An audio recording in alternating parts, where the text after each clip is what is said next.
I was just trying to build rockets. That's why yep. I am building her. I ran out of.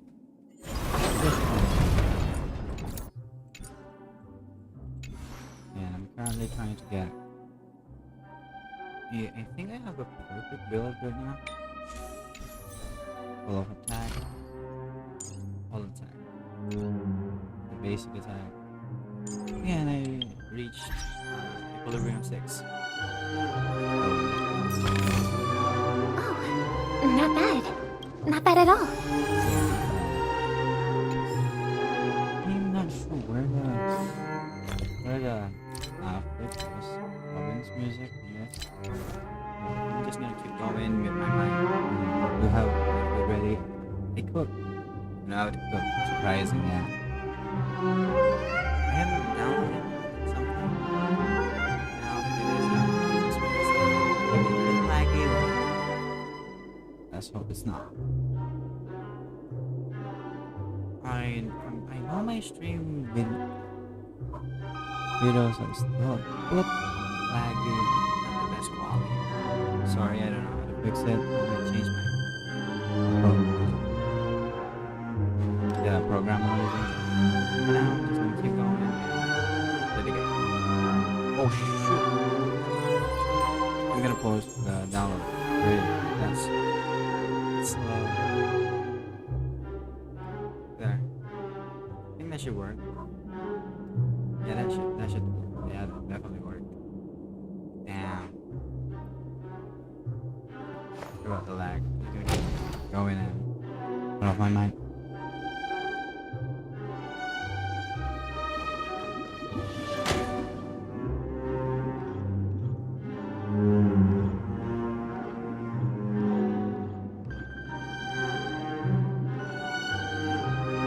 Congratulations to both of you! Oh, you've overcome all obstacles and proven yourselves. But, unfortunately, there is only one who can be Penacony's festive superstar.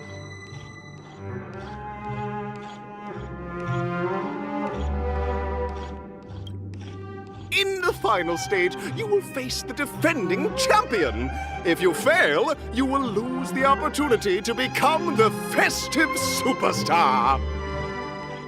Welcome to the 33rd Scorched Sand Festival's third stage in the 20th season, sponsored by Soul Glad Enterprises' Superstar Showdown.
It's the boss. Oh. No, it's not. I thought it was gonna be a ball. Oh. No way. I think I just saw someone. Someone extraordinary. Oh, great. It's him. Forgot about his name though. But the elegant guy that thinks everything is beautiful. And picks the prettiest thing. But he's overall a nice guy. Like this character is cool. Did I type Human Robin now? Oh shit, team. I'm using the wrong team. Sorry.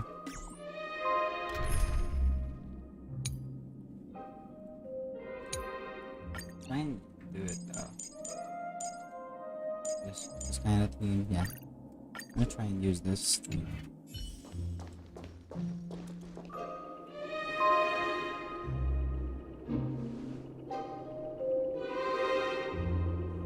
Are you a Knight of Beauty?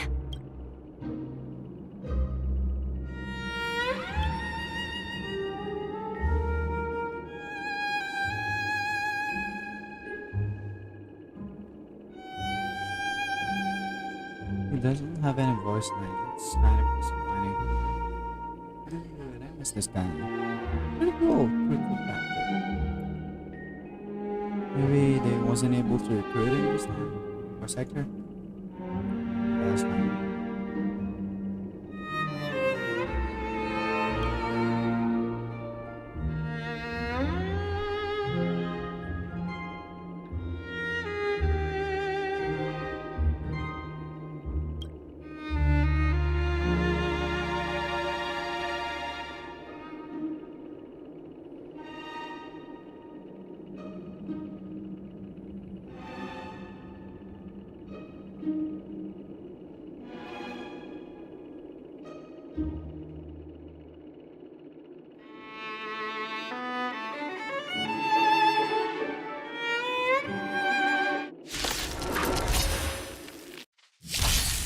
Bear witness to...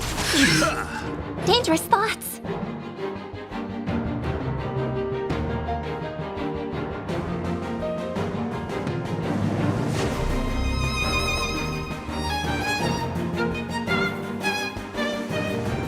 Time to play the next piece. Let's go. Let's try. Harmony and unison.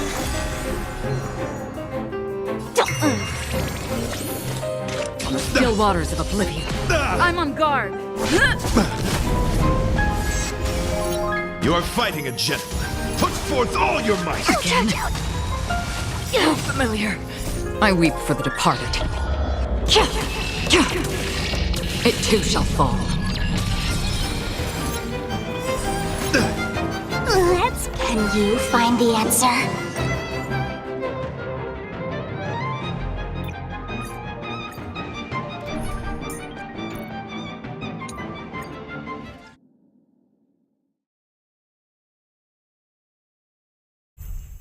Behold, this symbol of pure... The game is on.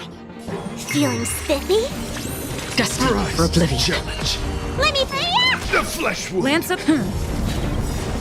I weep for the departed. It too shall fall.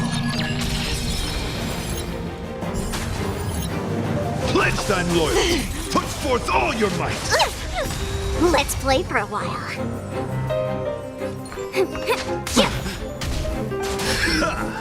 Confess. On the still waters of oblivion. I'm on guard. There's no power like team power. Another journey begins. Can you find the answer?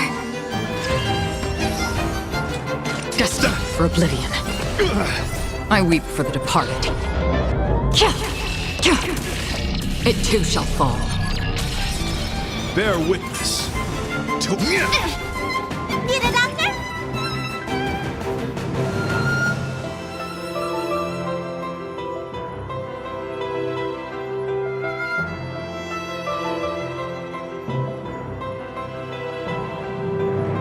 Standing here in silence, missing all the violence.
flesh wound.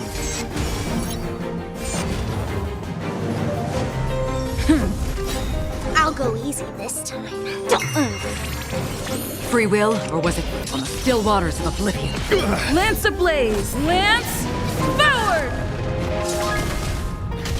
You are fighting a gentleman. Confess. How familiar. Nyah! Put forth all your might. What's in your prescription? Nice teamwork. Let's play for a while. Feeling spiffy? Another journey begins. Let's play. Can you find the answer?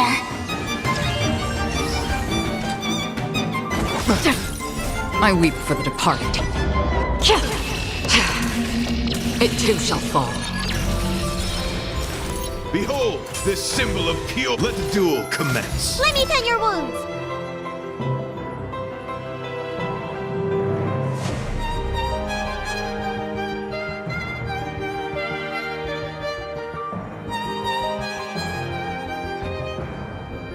Standing here in silence, missing all the violence. Stay off! Don't worry. Lance at the it's ready. just a scrape.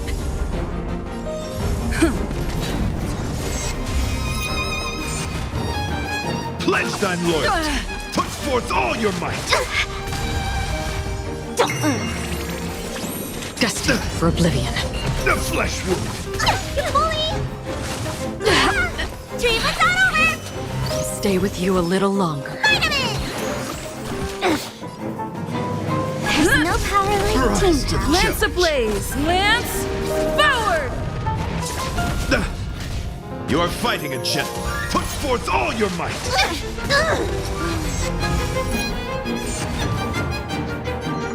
Feeling spiffy? Free will, I weep for the departed. It too shall fall. Let's play. Can you find the answer? All will eventually rest upon you. Let the duel commence. Rise to the challenge. Confess. Put forth all your might. Not a scratch.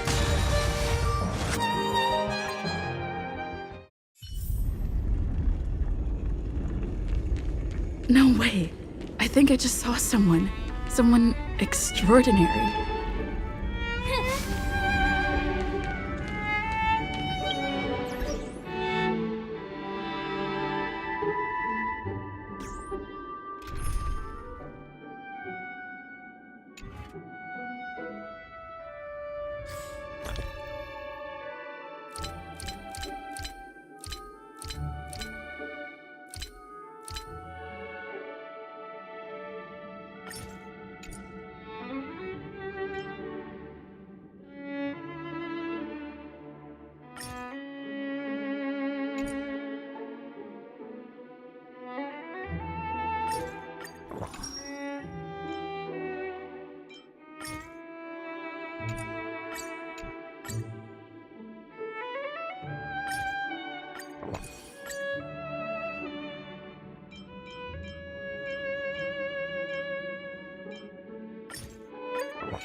A little something for everyone. Will of preservation.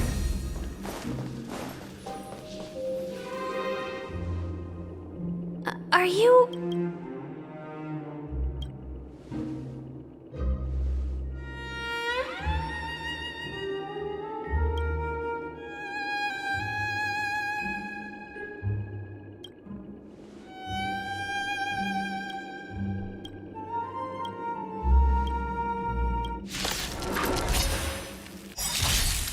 Bear witness to The game is on.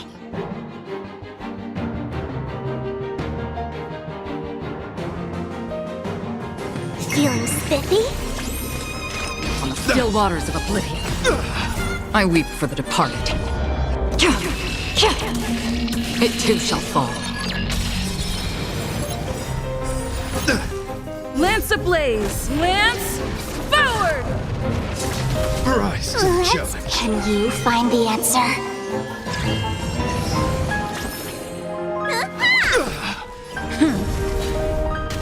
Confess! Put forth all your might! You bully! Destined for oblivion. Pledge thine Like loyalty! that, huh? Stay off! I'm on guard.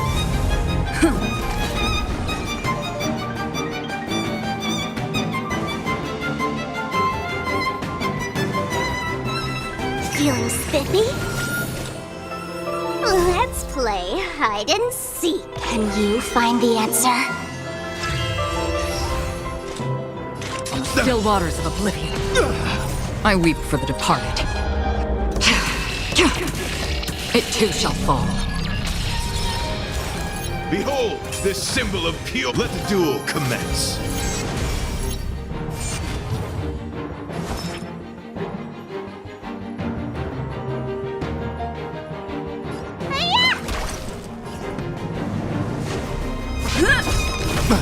Confess! Familiar. Lance ablaze! Lance, forward! Put forth all your might! What's in your prescription? Nice teamwork. Let's play for a while. Destined for oblivion. The flesh wound! The bully! You are fighting a gentleman. Put forth all your might!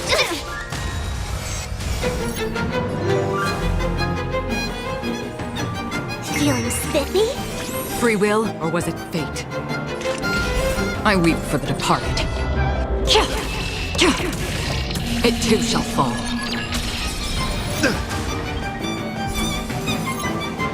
On the still waters of oblivion, Lance at the There's no power like team. Bear witness to let the duel commence. I'll go easy this time. another journey Let's- begins. Can you find the answer?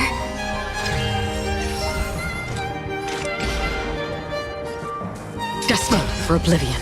Ah!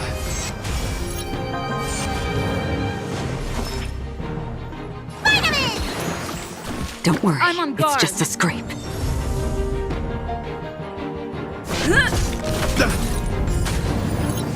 Pledge thine loyalty. Put forth all your might. There's a doctor. I'm familiar. Okay. You are fighting a gentleman. Put forth all your might. All will eventually rest upon me. Lance ablaze! Lance, forward! Rise to the challenge. Behold, this symbol of pure. Let the duel commence.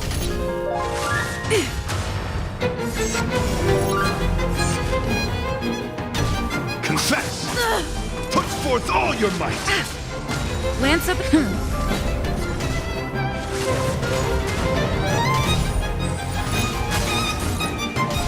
You are fighting a gentleman. Lance ablaze! Lance, forward!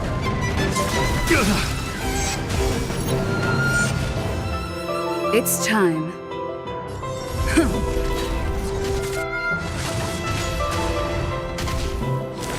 Put forth all your might.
No way. I think I just saw someone. Someone extraordinary.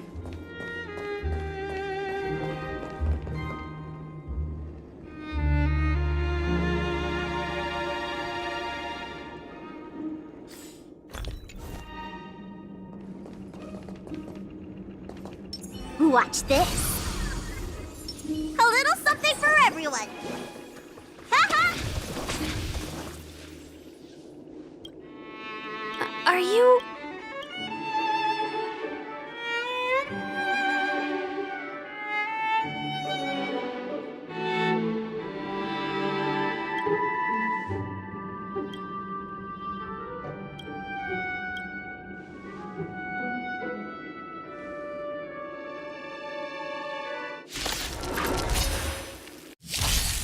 Bear witness to The game is on. Feeling spiffy? Another journey begins.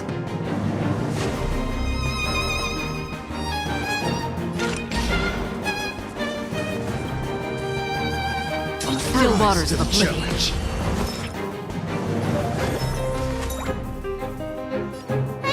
Ah! Time to show you. What's in your prescription? Don't worry, it's just a scrape. Can you find the answer? Lance at the ready. I weep for the departed. It too shall fall. Lance ablaze. Lance forward. Pledge thine loyalty. Put forth all your might. Charge out. Free will destined Rise for to the oblivion. challenge.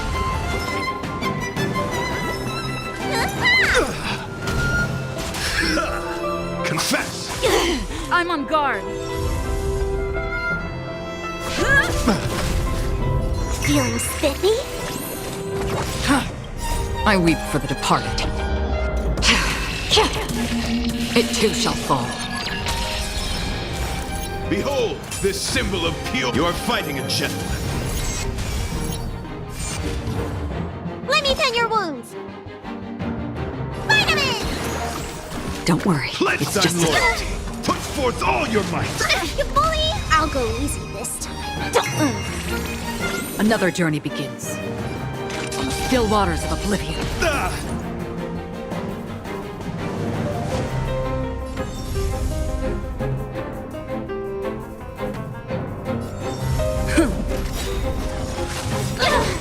Lance ablaze. Lance forward. Rise to the challenge. Like that, huh? What's in your prescription? Nice teamwork. Let the duel commence. Put forth all your might. Charge out. Can you find the answer?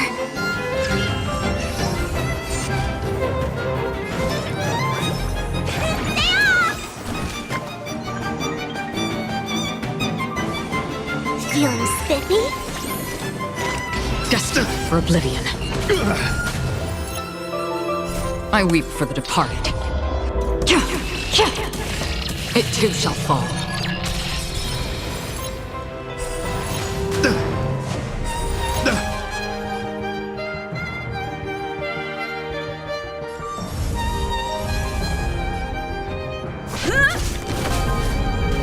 Bear witness to. You are fighting a gentleman. Let's play for a while. Free will, or was it fate? On the still waters of oblivion. Need a doctor? Vitamin! Don't worry, it's just a Pledge scrape. thine loyalty. Put forth all your might. Where's the doctor? Can you find the answer?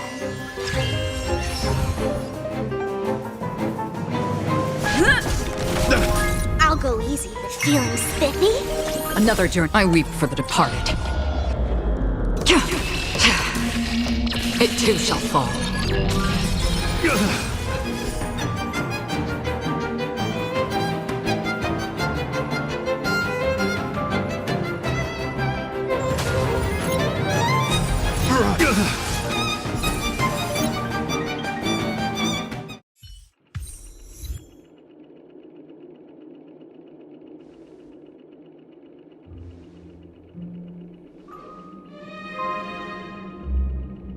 We don't have much time. May fate allow us to meet again, Knight of Beauty. In that case, let's make our way to the end. Penacony's really thronging with talent. I hope we make it in time.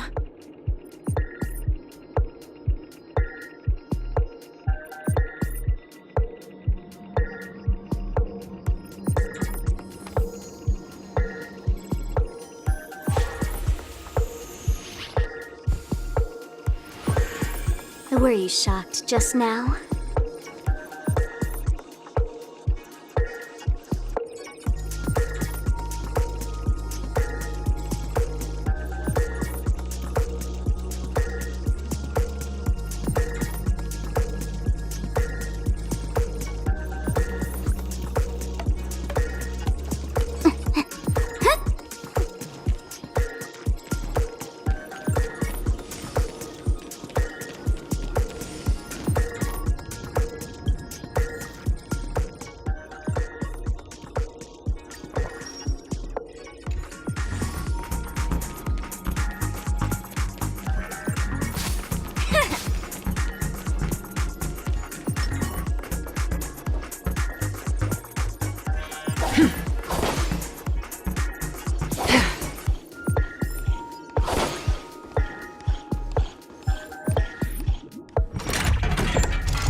Congratulations to the both of you on becoming the festive superstars of this year's Charmony Festival before entering the Grand Theater.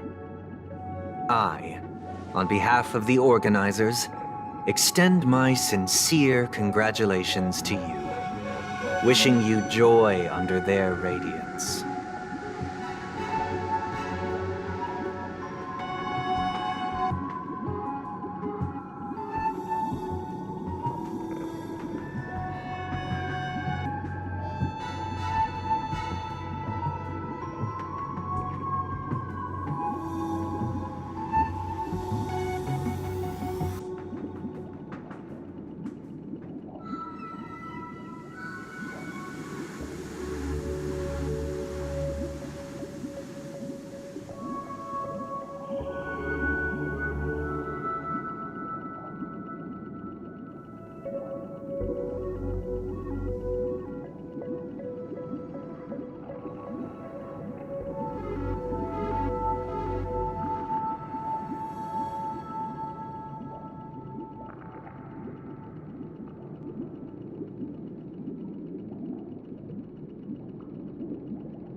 Your endeavors are worthy of extra recognition, and I've taken steps to ensure that.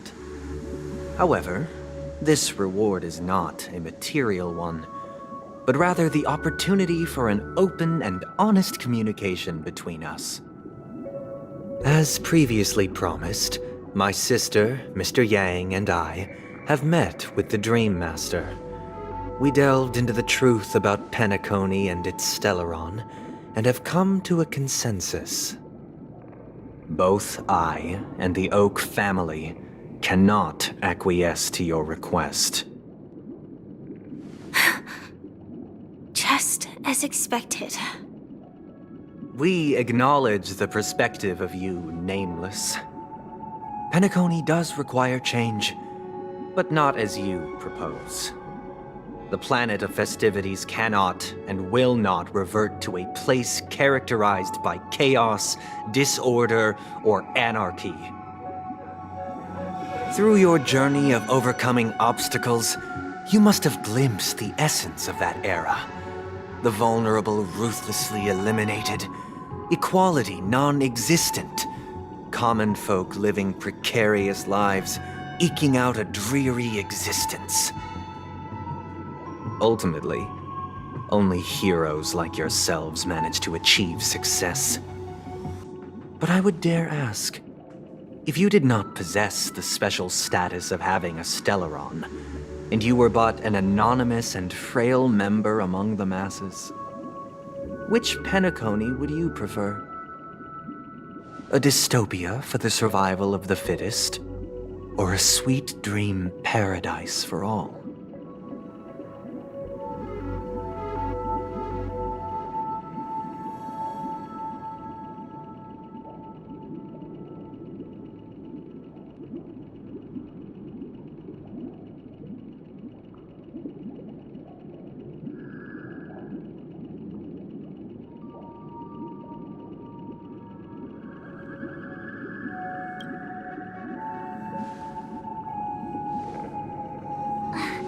That's not the point! Don't let him mislead you! Mr. Sunday, even if the members of the Oak family can't fully agree on what to do about the Stellaron, now's not exactly the time to be holding an extensive discourse about Penacony's past and future, is it? The Stellaron issue concerns the life and death of everyone on Penacony. If anyone has a better suggestion, the crew is more than willing to listen. Also, it'd be best to tell us the ins and outs of that meeting. This way, we'll at least know what Welt and Ms. Robin are dealing with, and the reason why they failed to make our appointment. Ah, Navigator. That is precisely my intention. With all present, let's begin by discussing the details of that meeting. Let's talk about our tribulations and choices, our ideals and beliefs, and our final course of action. The only path to take.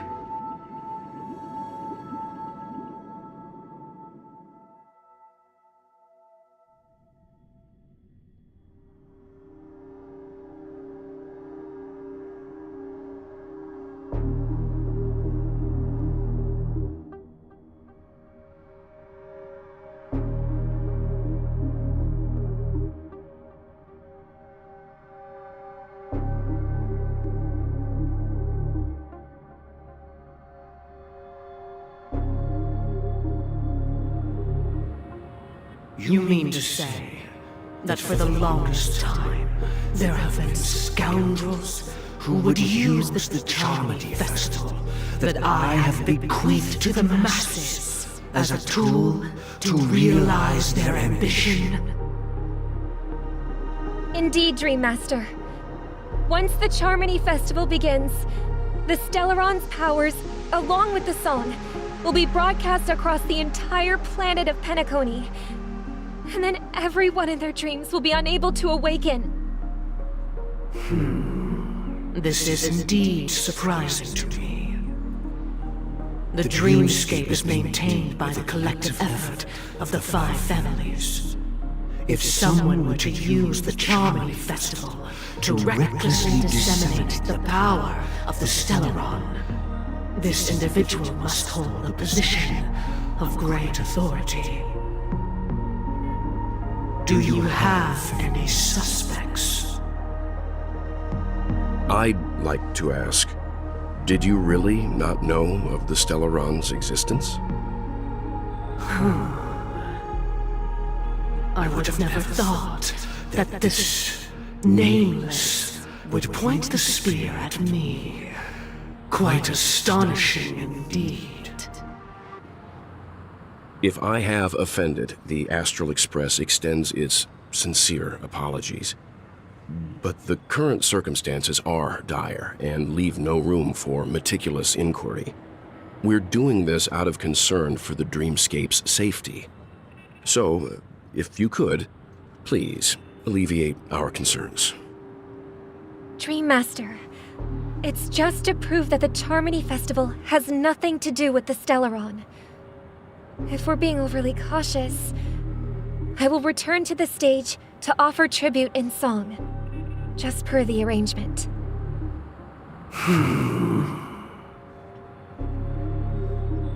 Sunday, Robin.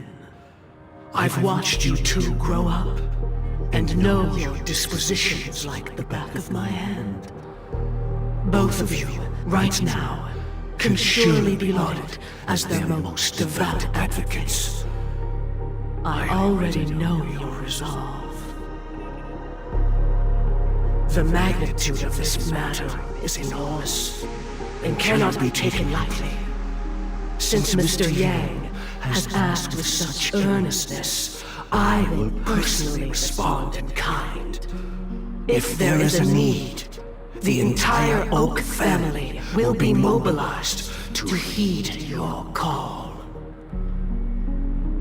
Someday, might I ask you to beseech them to cast their light unto me, and question me in their stead, so that no lies may be concealed? I will do as you command. Robin, could I entrust you to be present as a witness, to document the truth, and to proclaim my innocence, so that all slander may be utterly dispelled? I will do as you command. May thy will. Robin, could will be carried out on earth, just as it is in the heavens. Oh, triple-faced soul, please sear his tongue and palms with a hot iron, so that he will not be able to fabricate lies and make false vows. Let us begin. There is nothing else to prepare. Understood. Question. Have you devoted your life to your god, never worshipping other gods? Naturally. Do you love your god as you do yourself, always heeding their admonishments? Naturally. Have you strayed from the path expected by your god, betraying their name?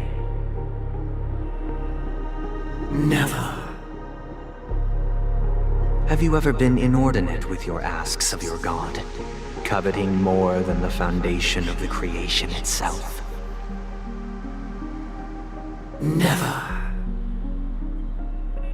Then, a final question. Do you swear to fulfill all vows, past, present, and future?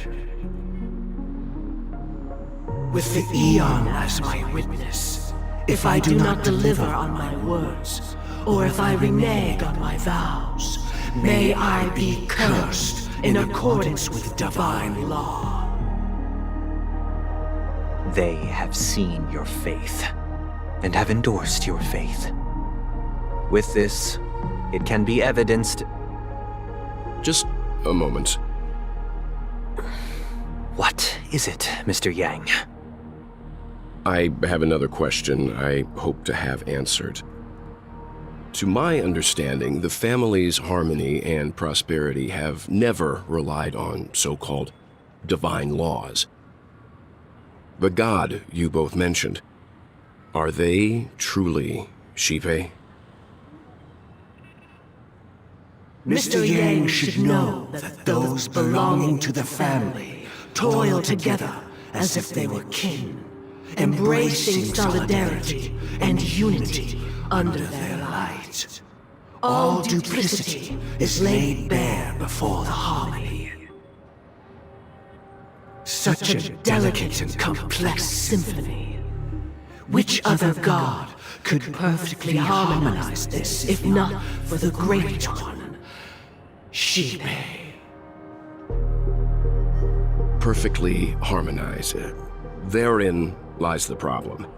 It isn't an outsider lurking in the shadows who changed the harmony, but a dissonance that has surreptitiously emerged from within this very symphony itself. In the distant past, there existed an eon. With one flick of the wrist, they crafted the laws of the cosmos. Their followers formed the Beyond the Sky Choir, spreading solemn and reverent hymns throughout the universe. Later, they fell.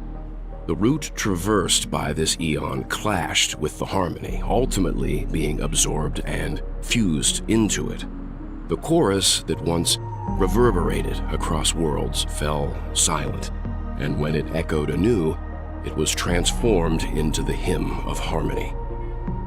Though an eon may perish, paths with no masters still linger. In the all-forgiving harmony, echoes of bygone dissonance may subtly arise. Mr. Yang. Being overly astute can be a detriment. Especially when you find yourself alone and without allies. So this is how it is. For the sake of our grand cause, Sunday, please afford these two an opportunity to rest. What?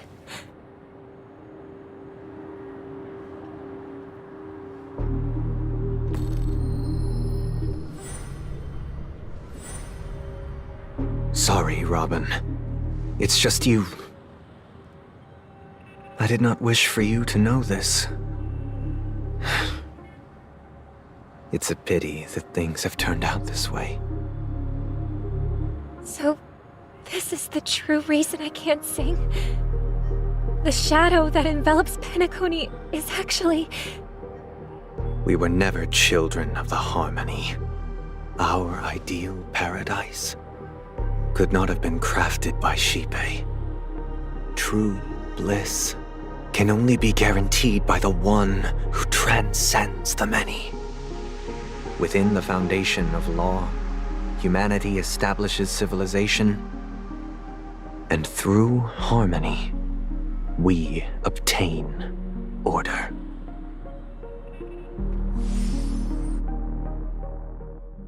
Unbelievable. To think that there would be remnants of the Order on Penacony. What have you done with Mr. Yang and Miss Robin? Don't worry.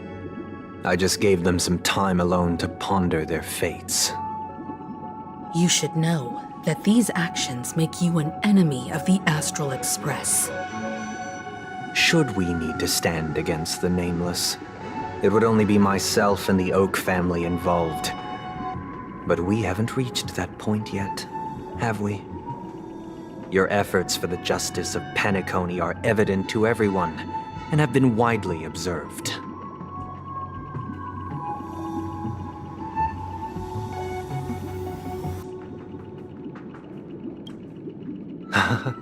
Patience is a virtue. However, I won't hold it against you. On the contrary, I'm here to make my intentions clear. If it is the Order that drove you to imprison Welt and Robin, and you're using them to coerce our compliance, then there'll be no point in entertaining any type of discussion. You're mistaken, Miss Himiko. They are in very safe hands, and just as the family has always proclaimed, no one can be harmed in the dreamscape, least of all in the beautiful new world belonging to the Order. Penacony and the entire universe have witnessed far too much innocent bloodshed. The strong wield their blades against the weak, and the victors push the vanquished to the brink of life. Natural selection. The world abides by this principle, establishing the well-being of humanity atop the corpses of the downtrodden. Only we, or rather, I, possess the power to put an end to this farce. So you've decided to resurrect a dead Eon? No one's ever done such a thing. If Miss Himiko is interested, let's draw back the veil and speak candidly. I've always firmly believed that people can understand one another through peaceful means. I'm willing to divulge the unembellished truth as to the intentions of the Order's Pathstriders, so that you will make better judgment for the Astral Express, for Penacony, and for this stretch of the universe. Words can hardly do justice to the beauty of that ideal. So, come with me, everyone. Let us retrace our steps and see once again where this road leads. Huh? Where'd he go? Welcome. This isn't any location in Penacony's dreamscape. It's my inner world. The reason the scenery before you remains unchanged is because your consciousness has drawn on similar concepts to fill in the gaps.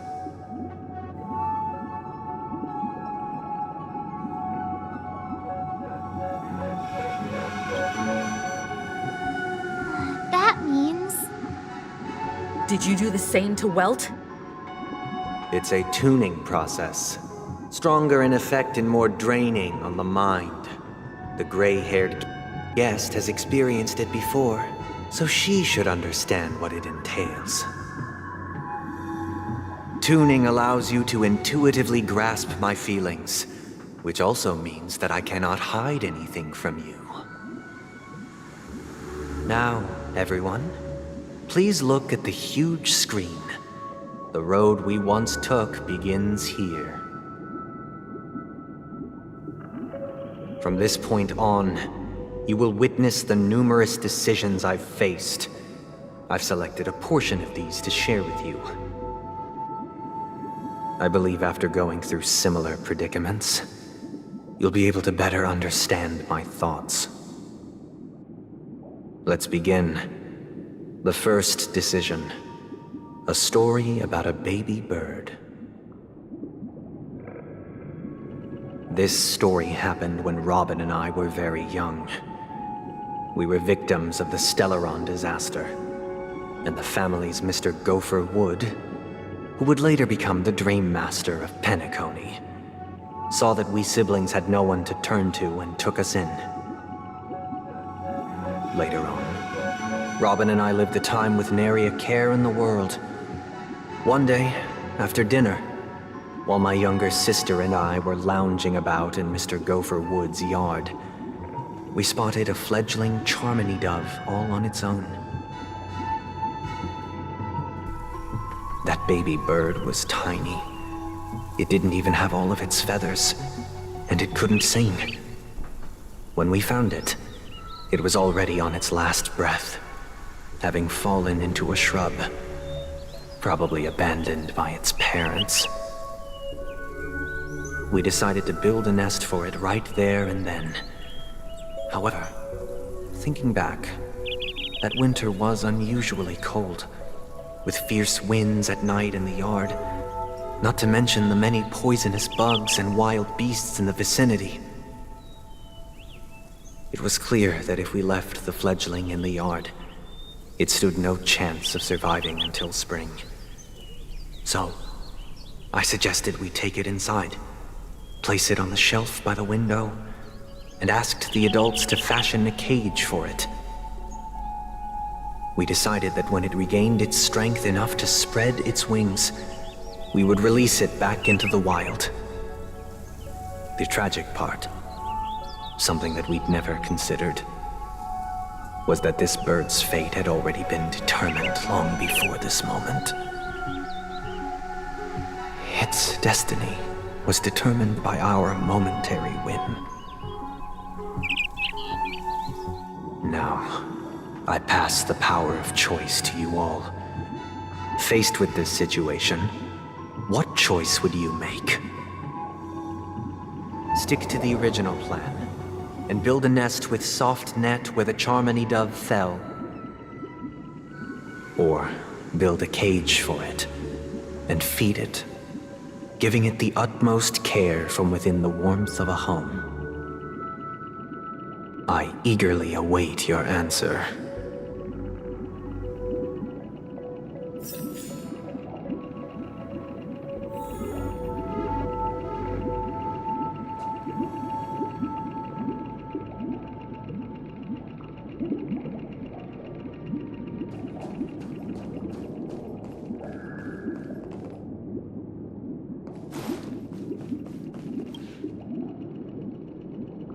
That guy just casually throws this kind of question at us? What exactly is his deal? But fine, I'll answer, I guess. If it were me, I guess I'd choose to build a cage for the little Charmony dove. After all, leaving it there, it's bound to get hurt by wild animals or something.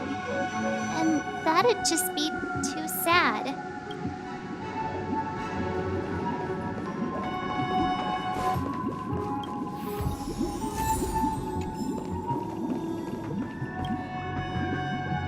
It looks like he really has no intention of imprisoning us. If it's just a quiz, I suppose it's fine to humor him. Back to the question. I would personally choose to build the little Charmony dove a cage. No special reason. I do think that a fledgling should have the right to fly into the sky. But if it can't even live to that point, then there's nothing to talk about to begin with.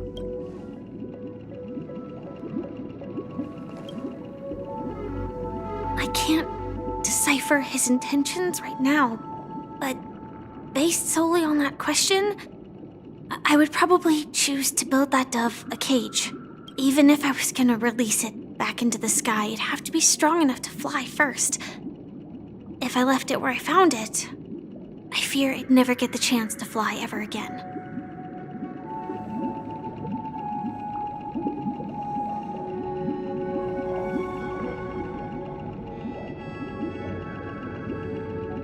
All of them choose cage.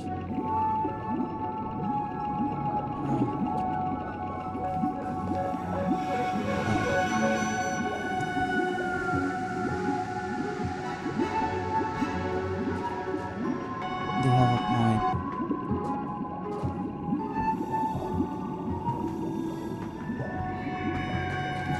But build a cage for the little Charmony, though build a very nice on this one. I mean, it's still a little one. It needs time to grow. It needs time to grow though. There's a cage. Right, this is a hard one. Okay,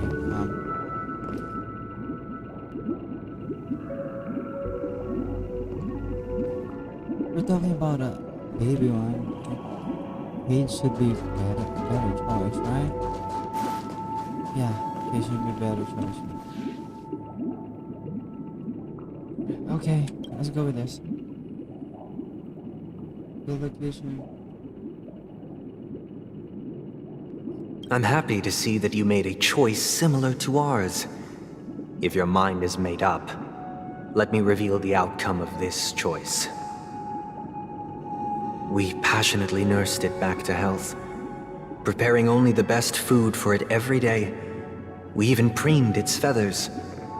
Later, on the day that Robin left Penacony, we opened the cage door and let it fly back into the sky.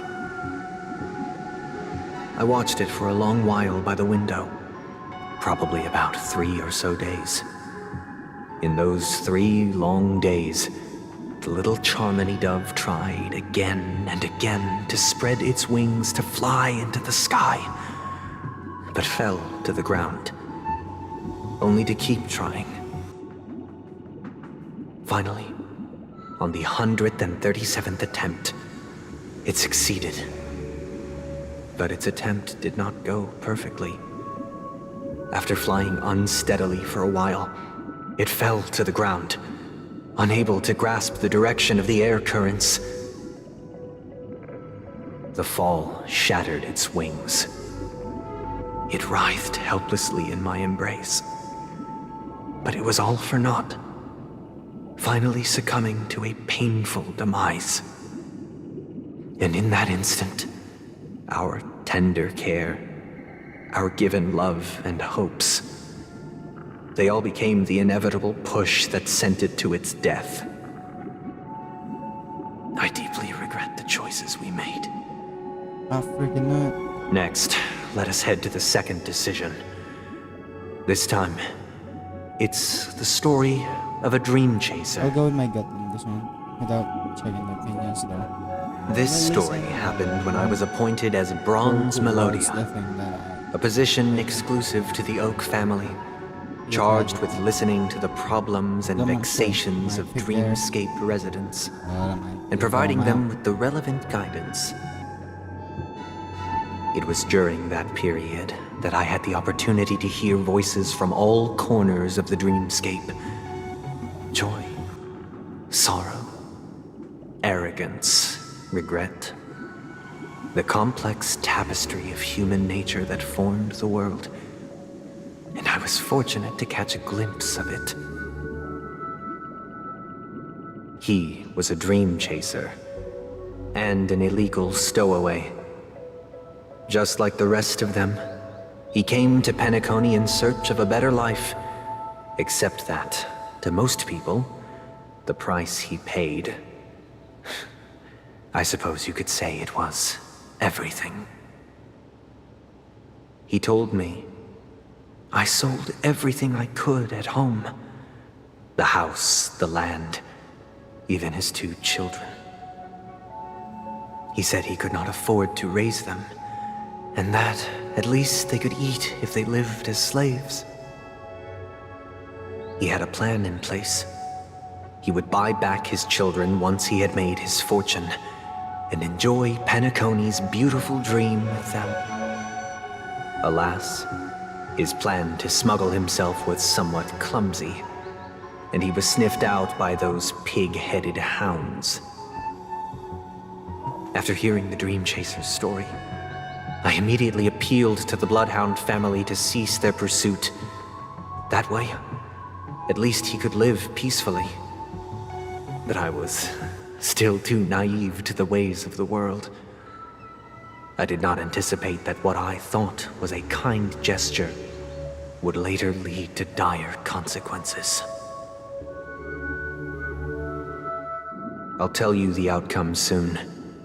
For now, I'd like you all to make a choice. Will you do as I did, and try to convince the Bloodhound family to stop their pursuit, so that the Dream Chaser may live peacefully and realize his wishes? Or will you remain silent, leaving him to languish while the hounds are hot on his heels, until his inevitable judgment arrives? I look forward to everyone's decisions. Who knows?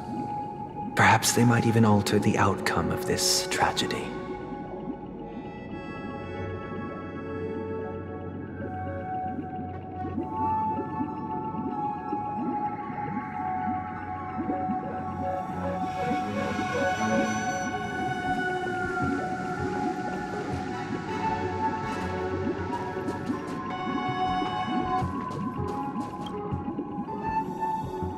This question... Surely it has some connection to the baby bird story. And this connection is precisely the breakthrough Sunday aims to use to persuade us. I'd probably choose to ask the Bloodhounds to cease their pursuit.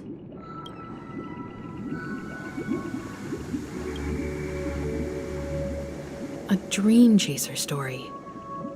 If I acted out of kindness, I would probably ask the Bloodhounds to stop their pursuit and lend him a hand.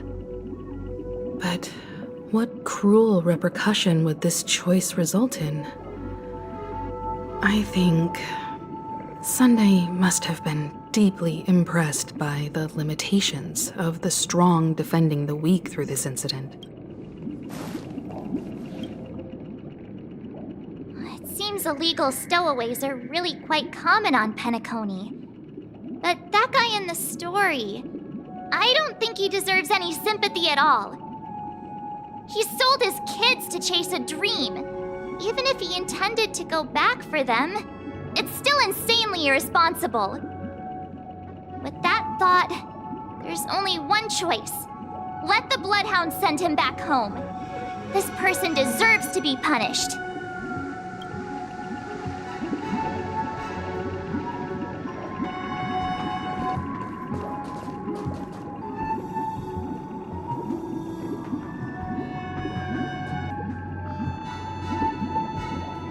Silent for 3. Convince the Bloodhound to cease the pursuit. We can follow the law, obviously. Start firebrand with this one.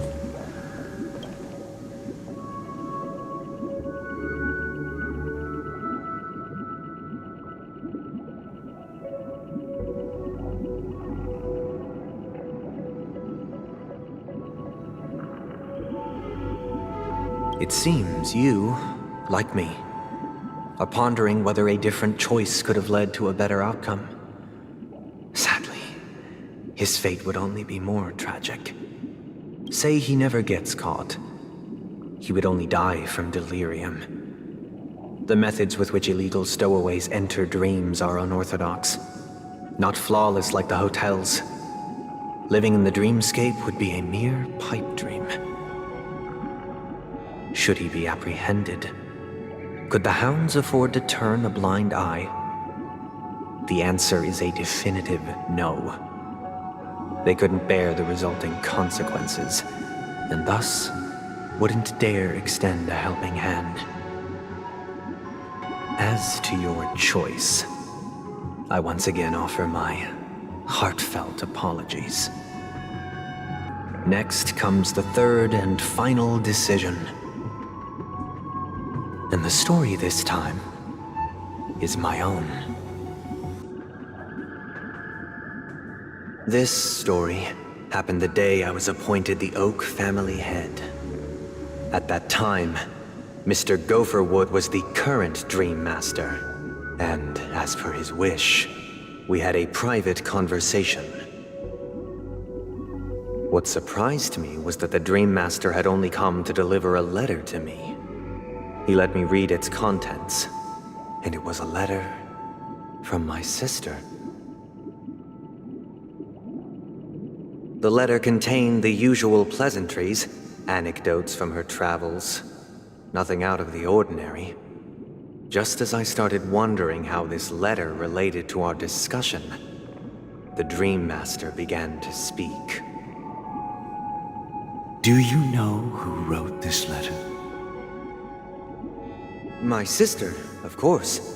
But why would you personally visit me to hand me a letter from my sister containing mere trivialities? To help you grasp the full scope of this issue. Do you know where Robin is at this moment? From what the letter indicates, she must be in Caspelina 8, correct? She's touring there right now. Correct. Has she mentioned anything about a stray bullet? A stray bullet? What? A war has broken out on that planet. It is because of this very reason that Robin chose this destination. To spread the word of the Harmony. And to save the lives of that planet. She personally made for the front lines. She hoped to ease the people's suffering with song and was willing to brave mortal danger to deliver the IPC's medical supplies. Unfortunately, stray bullets show no such compassion. Is she all right? If the operation was successful, she should probably be recovering in the field hospital. By the eon above, the bullet struck her neck directly, yet possibly as a reward for her consistent deeds of harmony. It didn't hit any vital arteries. Once you've attended to your outstanding tasks, it'd be advisable to write her back as soon as possible. Those damned savages! I'll pack my bags right away. My gratitude for bringing this to my attention, Mr. Gopherwood.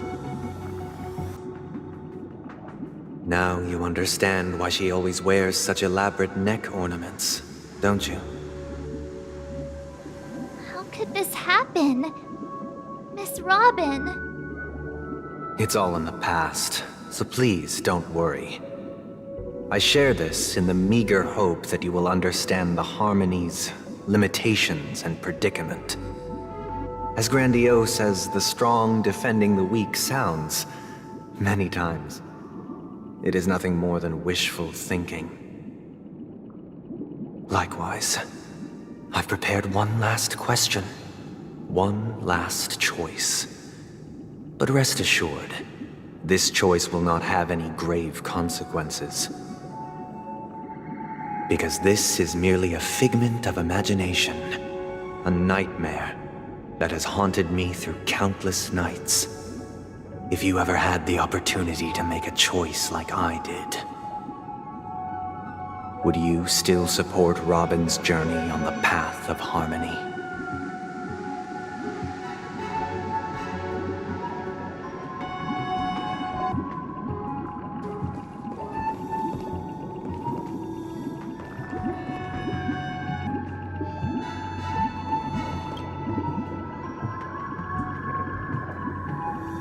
I often feel like I've dreamt of similar scenes on certain nights. In the dream, I see blurry faces. I don't know who they are, but I sympathize with all of them, fighting for survival against some unfathomable force. Their confusion and fear are lucid to me, but I also remember they chose never to give up. Just like Miss Robin. If Mr. Sunday's question leaves you puzzled, you should find the answer from your own experiences. With each trailblaze, dangers and tribulations will surely follow. But would you ever back away? Would you stop March and Don Hung from reaching their next destination? I believe you have an answer of your own in your heart.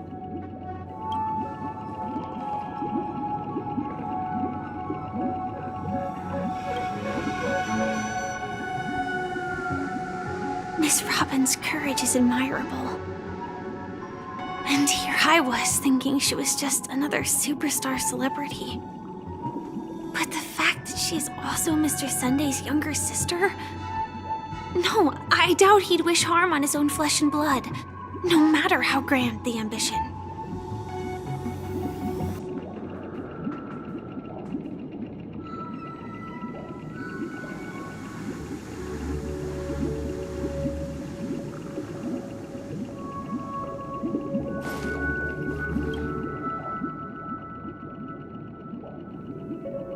I can't believe that happened to Miss Robin. The strong defending the weak is a great mantra, but if I had to pay such a price, I don't know what I'd do.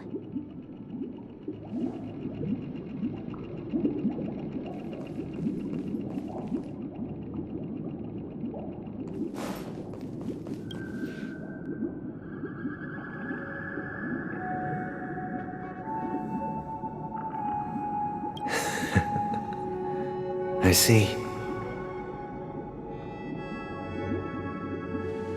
I am now aware of everyone's stances. Raising these questions merely serves to illustrate one point. The plight of Penacony cannot be salvaged by the harmony. The true foundation for a sweet dream paradise can only be established through the order where the strong govern the weak. I know the suffering of being tormented, the turmoil of losing your way, how sorrow and even despair set in when matters don't work out. All of this causes me unending pain, because this is not what happiness is at all.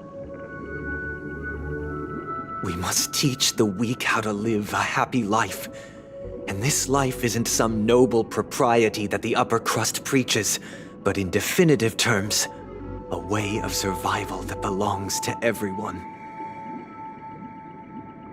So what is your definition of living a happy life? Good question. Human consciousness is fundamentally an illusion, a cage known as self-worth. People lured in by this illusion make mistakes, yet still ask that external influences bear the burden. When one mistake after the next permeates the masses, they become impossible to trace. Thus, the amassing of these individual cages culminate to form a prison, a place dictated only by the rule of survival of the fittest. Nature is always accompanied by predation and sacrifice. Its antithesis is known as order. That is what I want to do. Unite people's happiness under the banner of order. They won't need to make bitter choices any longer, nor face the weaknesses of humanity. They can cast aside their primal instincts to build a haven for mankind. Simply describing thoughts is far too abstract, so allow me to provide a simple example. As you all may know, there are societal norms like weekends and long weekends that exist on some worlds. During these hard-earned rest days, people are given the chance to extricate themselves from the stresses of everyday life, allowing a certain tranquility to return to their souls. And it is only on these days that people do not have to adhere to the law where the strong prey on the weak. They can live out their lives happily during these brief intermissions. It's just a pity that 2 or 3 days are still too fleeting compared to the span of a lifetime. From where I stand, society's ideal system should be 7 rest days. Following Sunday, there should ensue a second, a third, and indeed an infinite procession of Sundays. This should be the face of the new world. Idyllic, eternal, peaceful days. And thus, every person can return to their base selves in this utopia. Some gaze in reverence at the stars, pouring their whole beings into calculating the distance between us and the isolated world of Pagana. Meanwhile, some seek refuge in quiet corners, holding one another, unencumbered by the chains of unwelcome obligations. There would be no need to bear the hardships of reality. Only in this way can humanity face the inevitable end with the purest of spirit, living a life of dignity. This is what it is to live in bliss. Miss Firefly, you who are stricken with entropy loss syndrome, you of all would surely understand this.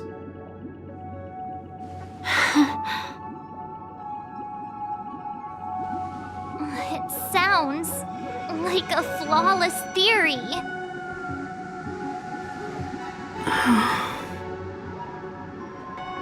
But what is the price to attain all this? The cost is minute, merely a personal and eternal sacrifice. If this paradise is to be maintained for everyone, someone must remain trapped in solitary wakening until the end of the cosmos. Awakening. Which means that this so-called paradise is still a dream. Stepping into this paradise means forsaking reality, correct? It is not forsaking, but transcending. Flesh, blood, sorrow, weakness. If the physical is the root of spiritual suffering, it is only logical that we defeat it. But in this supposed bliss, people won't have defeated their demons. The chance to overcome their tribulations would be forever lost to them. In other words, it is an escape. That's another way of understanding it. But there is no shame in escape. On the contrary, the seeds of escape exist in everyone's hearts. Don't you agree, Miss Firefly? And as to why we sleep, it is because we are afraid to awaken from our dreams. But this is not in conflict with the grand plan. Only in acknowledging this can we truly understand the frailty of human nature, and from there, show compassion and protection.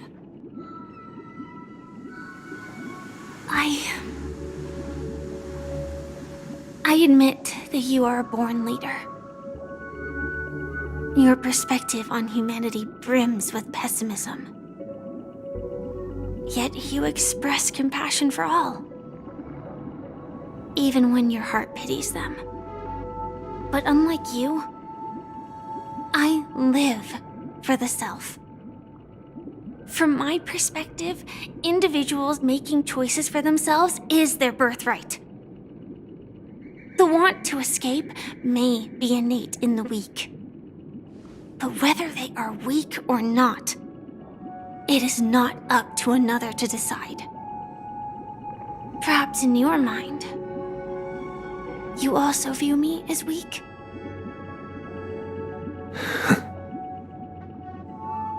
Because I don't think so. Since Miss Firefly has said her piece, the Astral Express will also naturally give you our answer. We'll leave it to you.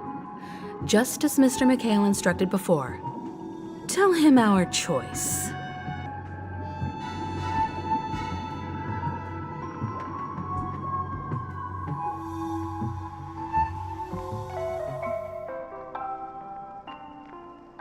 What is this place? Does this place ring any bells, Misha? I don't know, but I feel a sense of déjà vu. What is this place? It's the realm within a dream bubble. This was left to the Astral Express by a nameless, but weirdly, when we entered it, it was completely empty. Dr. Edward from the Dreamscape sales store told me that dreams are formed from memories, and a dream bubble can't take shape if its core is empty. So I thought you might be able to help us in unraveling this mystery, Misha. As a hotel doorman, you know Penacony best among us. I don't know much about dream bubbles, but if you want to figure out what this mansion is, I'll do my best. I'm counting on you then. Himeko, I still don't get it. Why were you so sure that Misha had a connection with this dream bubble? I wasn't sure. It was just a hunch. But since Misha feels familiar with this place, my hunch might be correct.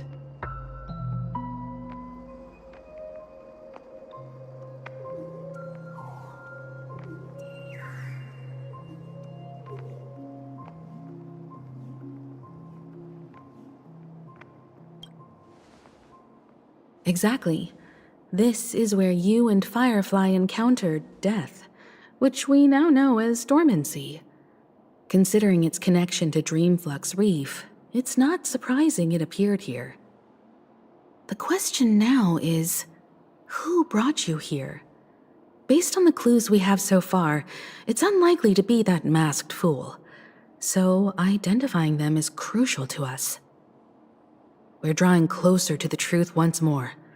Let's give Misha some time, as I believe he'll unveil the secret of this dream bubble.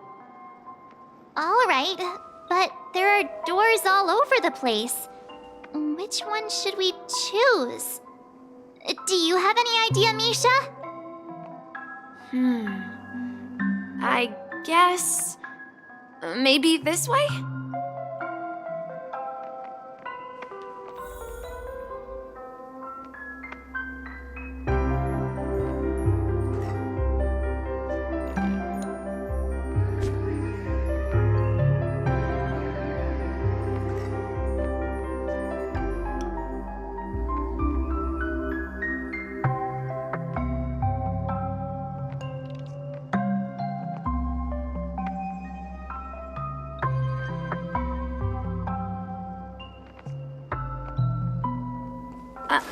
I'm not entirely sure, but let's give it a try.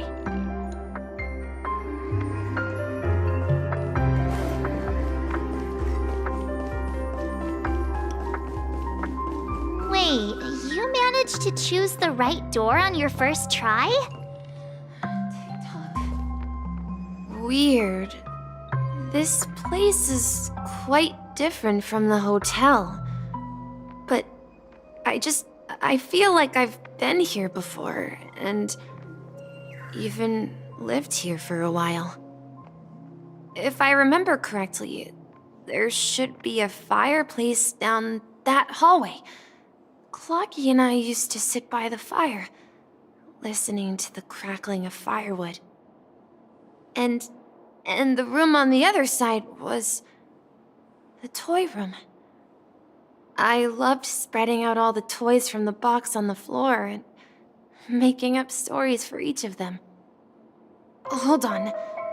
This doesn't make sense. Didn't I grow up in Dreamflux Reef?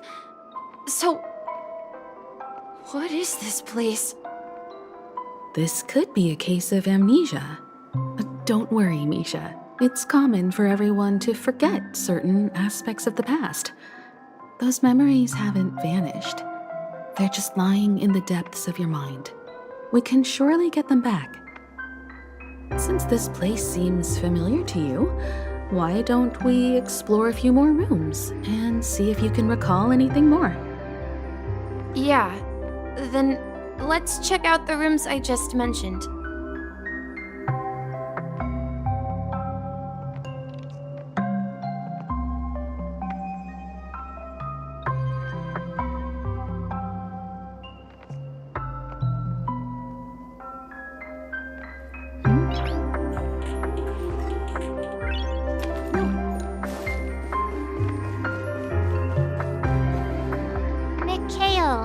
That's the name. Now we all know him as the Watchmaker. So, who is he talking to? Do you know anything about it, Misha? I'm sorry. I don't know much about the Watchmaker. But, Mikhail... Anything special about that name? Mikhail is Grandpa's name. Grandpa? Do you mean you're the Watchmaker's grandson? But we haven't heard anything about the Watchmaker having descendants. And the name Mikhail is not rare. Perhaps it's merely a coincidence. Could you tell us more about your grandpa, Mikhail? Yeah, sure. He was a seafarer who fearlessly ventured into mysterious seas and storms. He was always on the sea and had lots of friends who accompanied him on his travels. He didn't want me to call him Grandpa because that would make him sound old. He believed he was still young. The name Mikhail was given to him by his parents, Mihaly and Elise. both renowned seafarers. Every time he came back, he'd share his logbook with me and tell me about his adventures at sea. I want to become a great adventurer, just like him. It appears that the seafarer has nothing to do with the watchmaker. So, perhaps it's just a coincidence? So, where is your grandpa now? He went off on a new journey, and it's been quite a while since I last saw him. So, where has Clocky gone? Did he leave to protect Dreamville?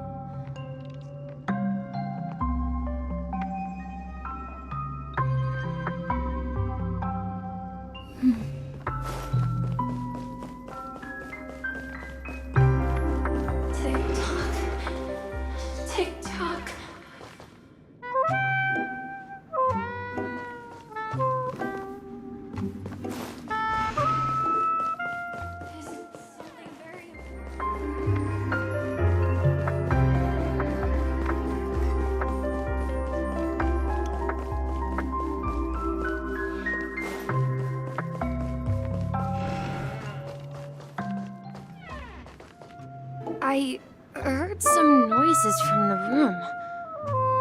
Origami Bird? That's a friend of mine. You and Origami Bird are friends? Yeah. It's a member of the Compass crew, just like Clocky and Miss Mirror. And there's more than just one Origami Bird. They are a big family with lots of brothers and sisters who look the same. They follow Miss Mirror's orders and handle all sorts of jobs on the ship. They're the best sailors. Sailors? Can origami birds be sailors? Could you tell us more about the compass, Misha? The Compass is a ship bound for the New World. Clocky and his partners travel through layers of fog to the depths of the sea. Whenever there is danger, Clocky will use a compass and guide the ship in the right direction. That's a great story. But in the Penacony cartoon, Clocky and his partners have always lived in Dreamville and never ventured out, right? Huh? Oh, that does seem to be the case. Weird. I clearly remember Clocky arrived in the New World in the end. Perhaps Clocky has a hidden past. I think I hear the sound of water. You once mentioned there's a magnificent fountain up ahead. Look, there it is! The water resembles a precious jewel, embedded in the dreams of all seafarers. Every time I gaze at the shimmering lights beneath the waves, it feels as though I'm back in this place, standing by your side. Have you recalled anything, Misha? Yeah, I saw these sentences in Grandpa's logbook. He used to say that despite the perils of the sea, whenever he stood on the deck in the afternoon, overlooking the sparkling waves, he would think of this fountain in front of his house. He often said that those moments felt like returning to his family's side, and the difficulties at sea didn't seem quite as challenging. You know, I quite understand such sentiments.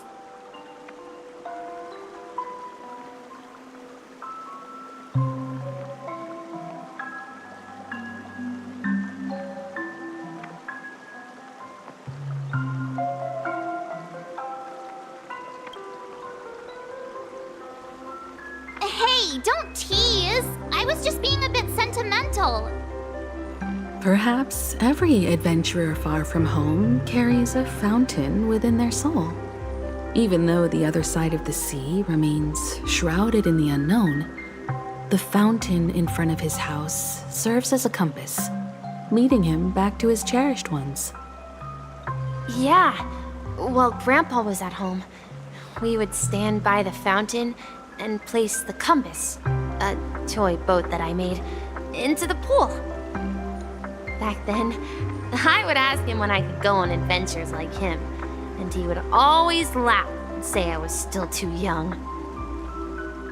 It seems this Mikhail is truly a seafarer and has nothing to do with the watchmaker. Yeah. Based on Misha's recollections, the scenes in the dream bubble appear to be his childhood memories. But this raises more questions. According to Misha, he was clearly born on an oceanic planet and led an ordinary life, with no connection to Penacony at all. Could this be some sort of metaphor? Perhaps the sea refers to the memory zone. I'm sorry. I don't know, but my memories keep pouring out uncontrollably, like water flowing from a fountain. Perhaps I'll remember more things if we go further. I wish to share your burden.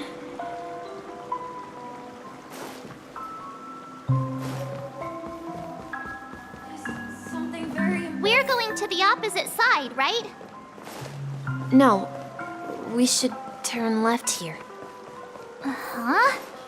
Something feels different about this place. This is it.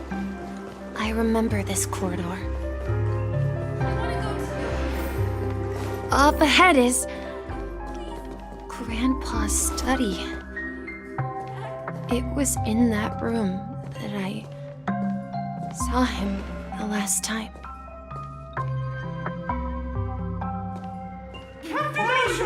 In the correct direction! The ocean is our destination!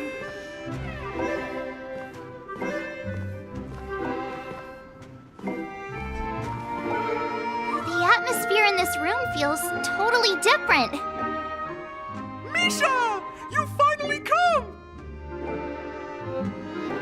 Clocky! You're here! Yeah. This is the room where we first met each other. Are those books on the bookshelf logbooks left behind by that seafarer? Yeah. Whenever he came back, he placed a logbook on the bookshelf in his room. They contain records of his expeditions to every corner of the world. He described our world as a fountain. At some point, the sea started to gradually swallow up the land where people lived. To ensure that everyone had land to settle on, he had to continue exploring the sea and search for the source of the rising seawater. On that day, he called me to his study, telling me that he was embarking on another journey. However, I could sense the gravity in his expression. It was the same look I had seen on my father's face before his final voyage. I asked him if I could go with him, but he said that my adventure lay elsewhere and told me to stay home and patiently await a certain sound at the door. What sound? He told me about a vast ocean in the sky. An ocean of stars. He spoke of a train that transports children with a desire to venture far away, traversing the sea of stars without ever stopping. He said that he knew the crew on the train, and that he had asked them to take me along. He said the journey I had always dreamed of would start there. A train? Could it be? It's the Astral Express. I remember now. Grandpa's friends are a group of nameless who came to this world to resolve a disaster caused by a star. Then, He gave his pocket watch to me. It was his cherished treasure, appearing in every one of his adventure tales. He explained that difficult times were ahead, but assured me that the watch would guide me. He said, as long as I kept moving forward, I'd eventually reach my desired destination.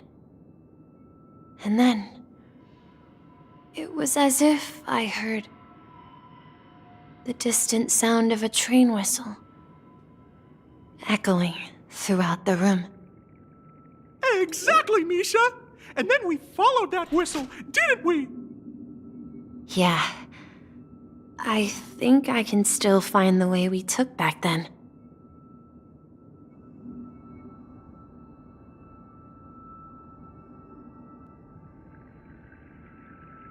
This is the dream jigsaw, right? So we're supposed to find the exit. But where can we find the last piece? Do you remember? You said you obtained a mysterious shard when you stumbled into this place. Hey, the shape seems to match. So this shard is also connected to Misha? Looks like we're just one step from revealing the truth. Let's get to the other side and investigate.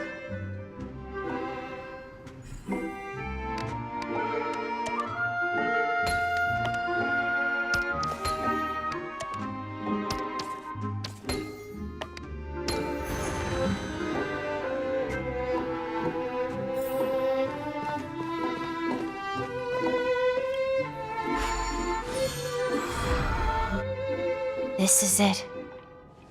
This is my room of clocks. While I spent my time waiting for Grandpa to return from his voyage, Walter gave me this workshop, and it became my secret base. Here, I learned how to repair clockworking gears out of my fondness of precision mechanics. In my dreams, I was the captain of the compass, embarking on adventures with my companions, Clocky and Miss Mirror, in search of the new world. I was born and raised here. So, this building in the dream bubble is your childhood home? Yes, but not exactly. To be more precise, this dream bubble itself is my home. Looks like you've remembered everything now. Wait. Why does it feel like everyone else knows something I don't?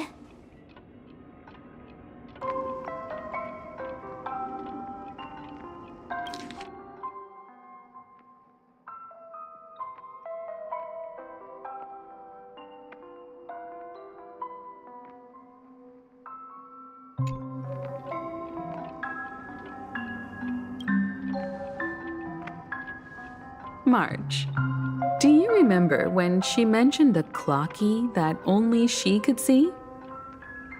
Yeah, the little guy here, right? But we all saw him in Dreamflux Reef, right? And Mr. Yang even greeted him. Looks like everyone on the Astral Express has a childlike spirit. The answer lies in the Astral Express. Her experience shows that neither Firefly nor Acheron can see this clocky. And when we were in Dreamflux Reef, you may have noticed that for some reason, nobody outside of the crew had ever talked with Clocky.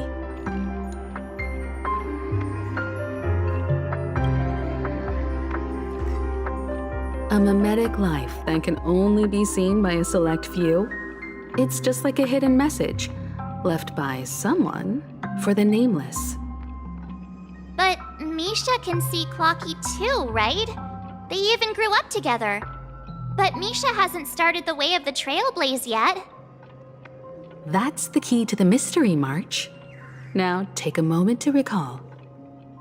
Have you ever seen anyone outside of the crew interact with Misha? Wait. No way!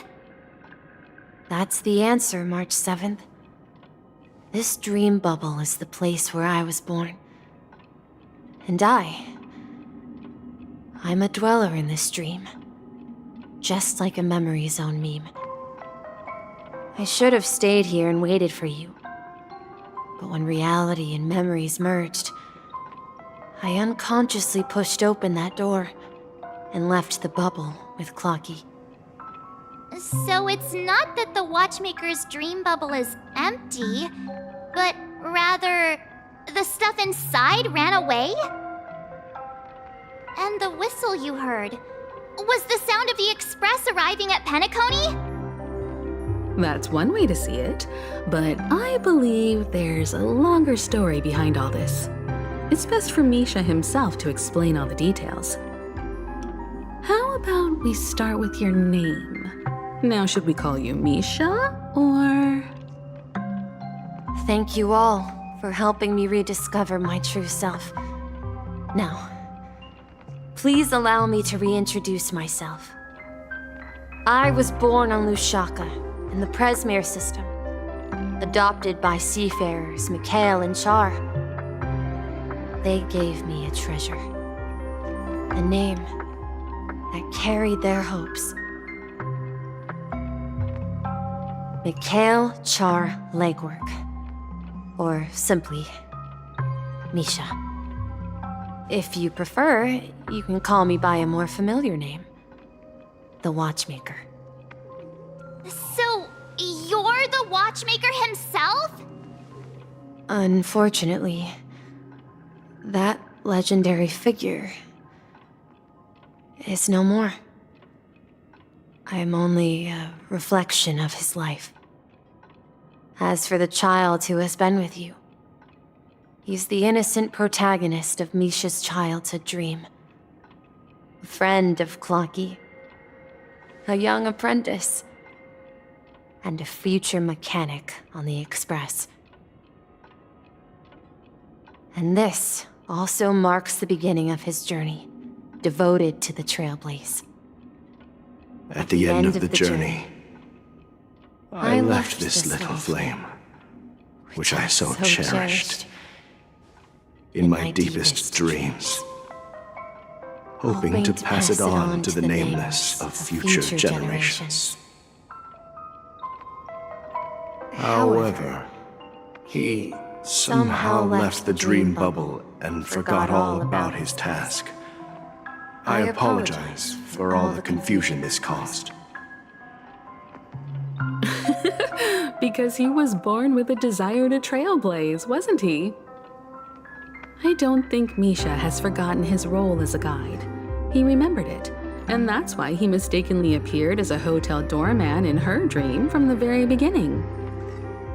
The one who brought our unconscious friend here must have been Misha. If that's the case, we encountered the Watchmaker's legacy from the beginning, didn't we? Well, I have a sarcastic friend who says I always take big detours and end up back where I started. Perhaps that's what every nameless has to go through. But in the end, you found me. I'm sure you're all wondering what my legacy is. I believe my hound has mentioned the Stellaron and my wealth. If I may apologize, the Stellaron part is real. As for my wealth, however, it's nothing more than a baseless rumor. I left my homeland as a child and embarked on the journey of Trailblaze. I traveled to various planets until finally reaching Esdana, where my friends and I built the original Penacony and fought for its future ever since.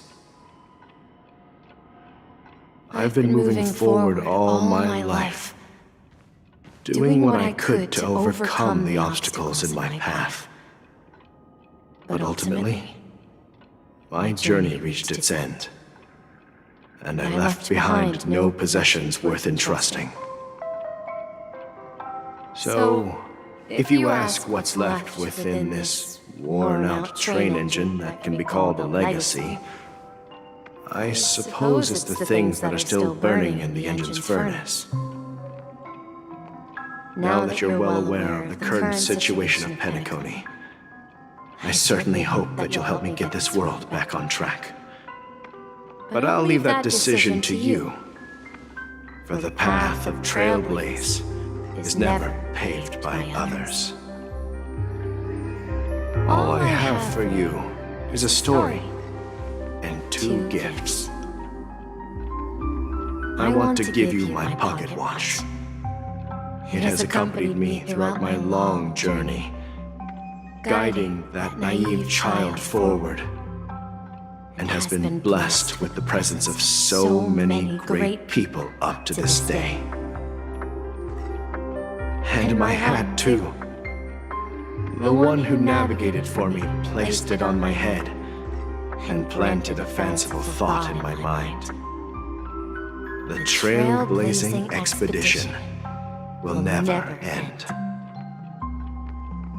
Now, it's time for you to make your choice. Once you've made up your mind, open that door and enter the long dream of an old man. I'll be waiting for you at the end of this corridor of time. All right, everyone. Although I don't think anyone will have any objections.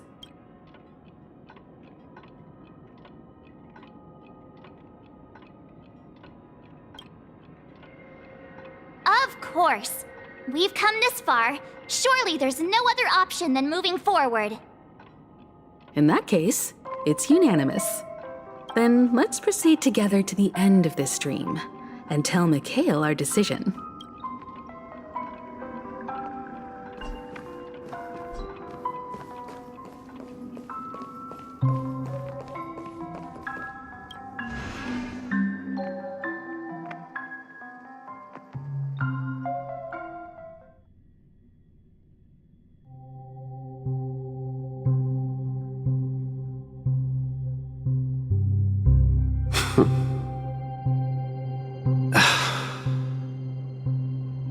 Mikhail, where are you going?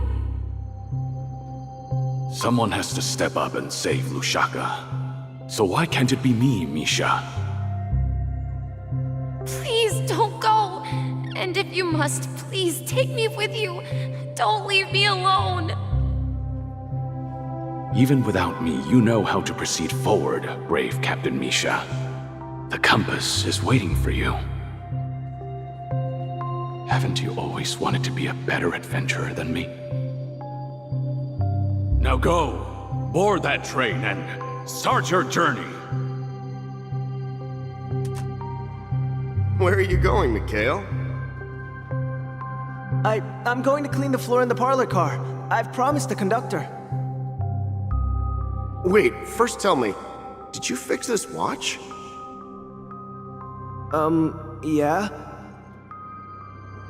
I know what it looked like before. Its chain was broken, the back case torn, and the marks on the dial all worn out. How did you manage to fix it?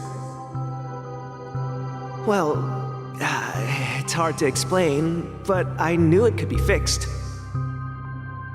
It's the hands, Mr. Amundsen. Its hands were intact and pointing in the right direction, so I knew there would be a way to fix the rest. I see. You'll work with me from now on. Haven't you always wanted to tinker with this train? You're its mechanic now. As for the conductor, I'll do the talking. But I only know how to fix watches. Don't worry. You've got what it takes. I'll teach you what you need to know. Where are you going, legwork? It's time to head to our next stop.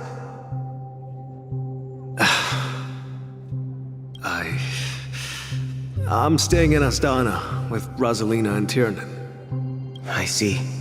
This place reminds you of home. The people of Astana have only achieved a tiny victory and still have a long way to go towards true freedom. Hanunu needs us. don't worry. Not all journeys lead to the stars. Even if I leave the Express, our path of Trailblaze will continue. Yeah. I knew you wouldn't stay on the Express forever. Leave in peace, my friend. And, take this with you. This is Mr. Amundsen's hat. But why? When he departed, he said he would leave it to his best student. Well, I suppose the time has come.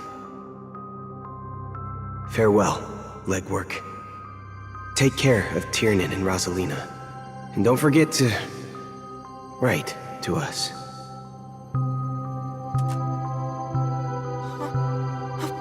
Where are you going, Watchmaker? Don't worry, Micah. Just going on a little trip. Someone has to be at the forefront of the interstellar frontier, and I'm the only former Nameless in Penacony. So why can't it be me?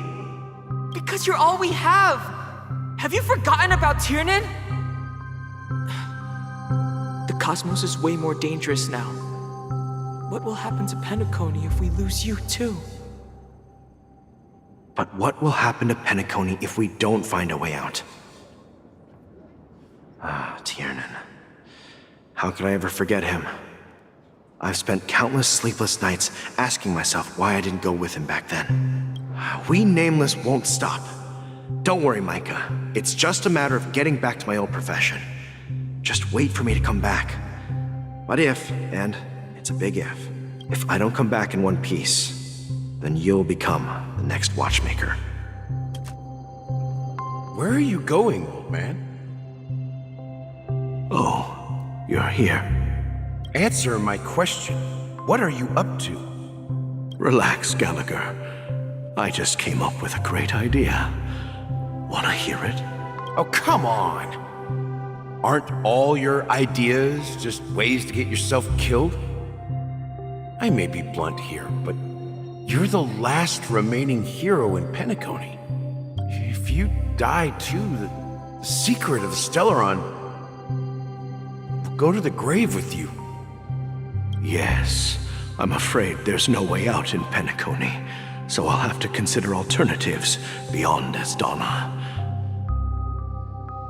We'll organize a festival using the Watchmaker's legacy as a facade and send invitations to the entire cosmos to gather people here. So, a desperate struggle against the family? Desperate? Don't we have you here, my friend? This task is challenging, but what hasn't been challenging for us along the way? Well, whatever you do, remember, make sure to send an invitation to the Astral Express. Misha! Where are you going?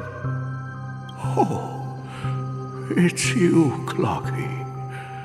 Take me to Dreamflux Reef. Last night, I had a long dream about the day we met. I want to write down that dream. Write it down? Why? Oh, so I won't forget it. Do you remember how you got your name, Clocky? Of course! You told me that when you were a kid, you lived in a room full of clocks. Those wall clocks and pocket watches grew up with you and were your best friends. Yes, but what I didn't mention was there's a funny misunderstanding behind it. I was a kid, and there was always a special pocket watch in my memories. It was with my grandpa, guiding him on his sea voyages and leading the way in his every adventure story. I wanted to have a pocket watch like that too.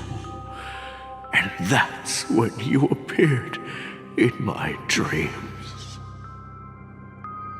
Yeah. Every night, we boarded the compass and set sail together. But you know what? It wasn't until the day my grandpa gave it to me that I realized it wasn't a pocket watch at all.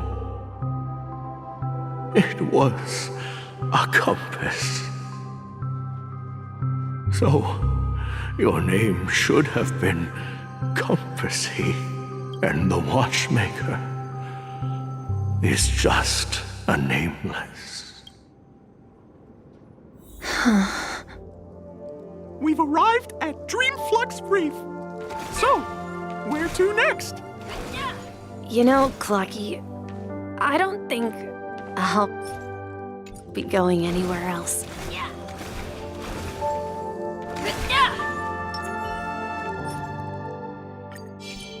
Stream forth the gleam of a... Please, wait a sec!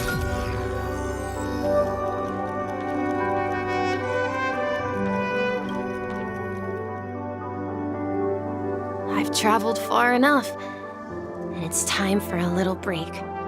Oh. So, we'll set out again when you're rested? No, I'll stay here. And then, this is where it ends. This is...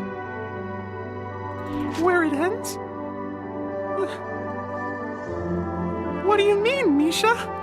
You told me that the trailblazing expedition would never end.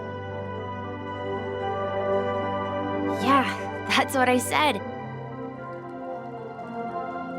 So now, it's up to you to decide your next destination. My next destination? What's that supposed to be? I've been following you. Misha? You're acting weird today.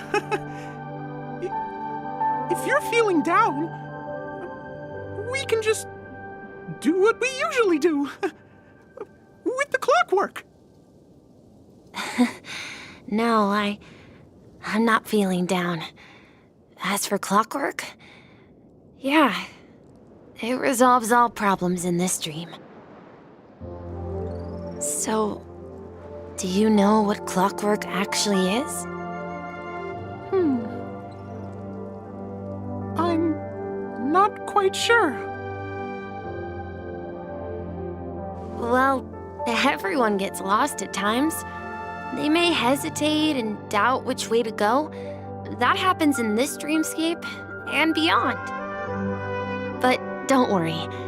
Everyone goes through moments of uncertainty and hesitation.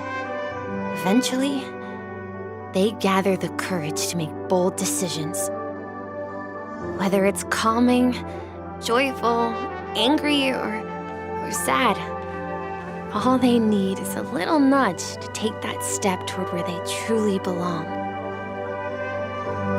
I'm leaving that little nudge with you, and I hope you'll share it with others. Such is the essence of clockwork, the will of the Trailblaze.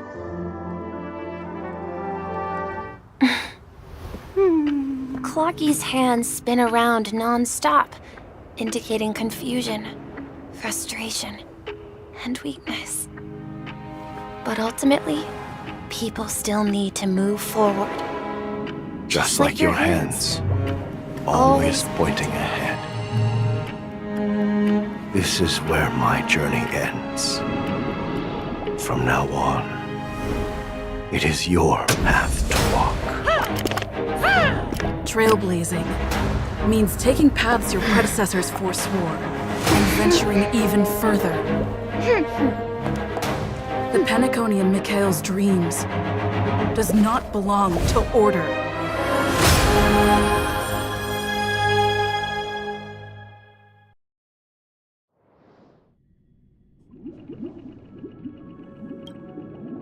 I can't believe that Eon would cast a glance at Penacony at a time like this.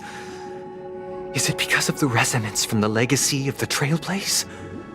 Or perhaps the bond between you is so strong that it even impresses an Eon?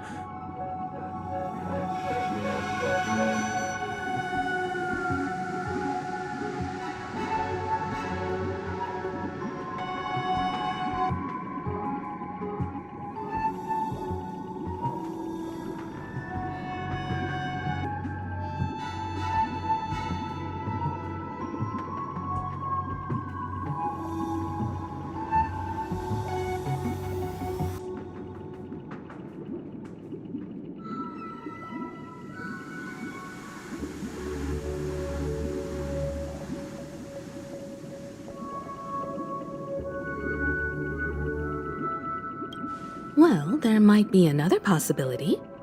Perhaps they want to witness, on behalf of the fallen Eons, who will hold the future of Penacony.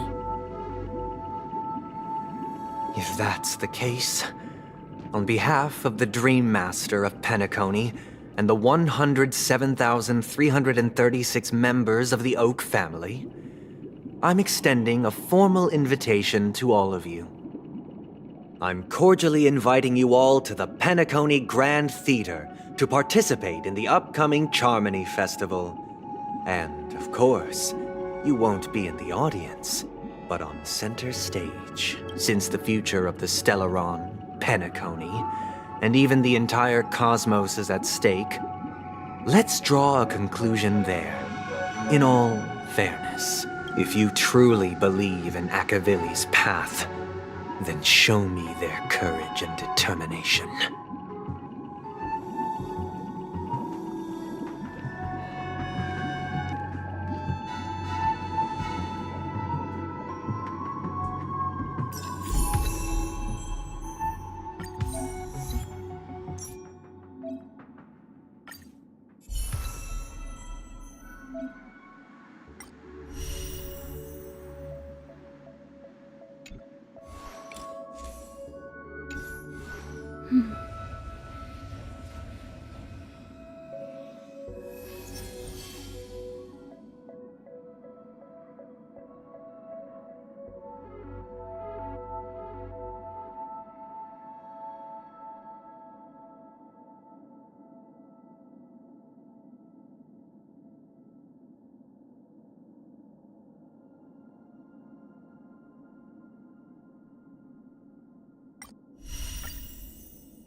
Please stay tuned.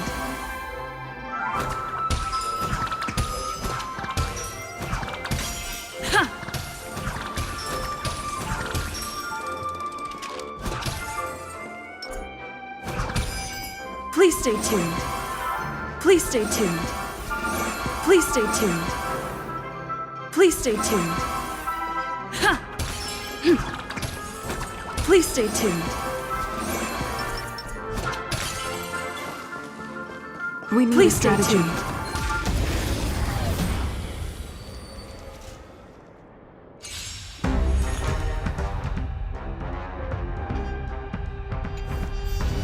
Time to test her.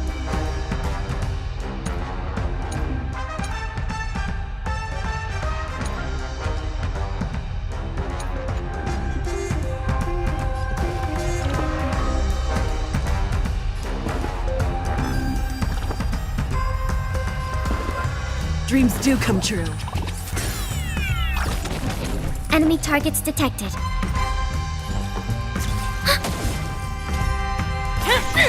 Step up, let's...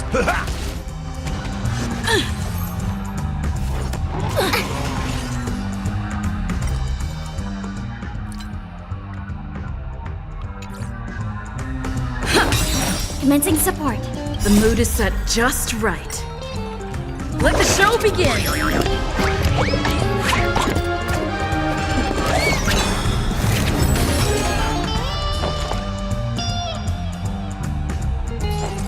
decapitate them.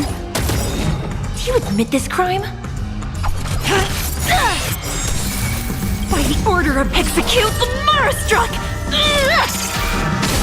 No amnesty for the Marastruck! Enemy data secure. Net markers activate. Time for a good old counterattack!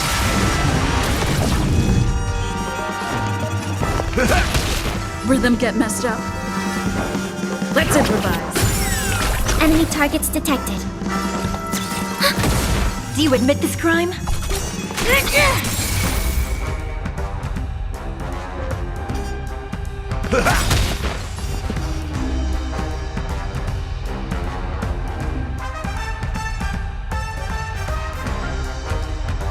Dreams do come true.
Does that mean he wants to fight us during the Charmony Festival? I'm afraid so. This is weird. Aren't Arc villains usually plotting some dirty conspiracy in the end? But he actually said something like, "In all fairness." Could it be that he's underestimating us? Well, in my opinion, Sunday is deeply committed to his own philosophy and genuinely wants to prove that the Order is right. I sensed a strong conviction and a desire for dominance in him. Maybe he won't accept the outcome unless he wins fair and square. That's why he'll give it his all in the upcoming battle.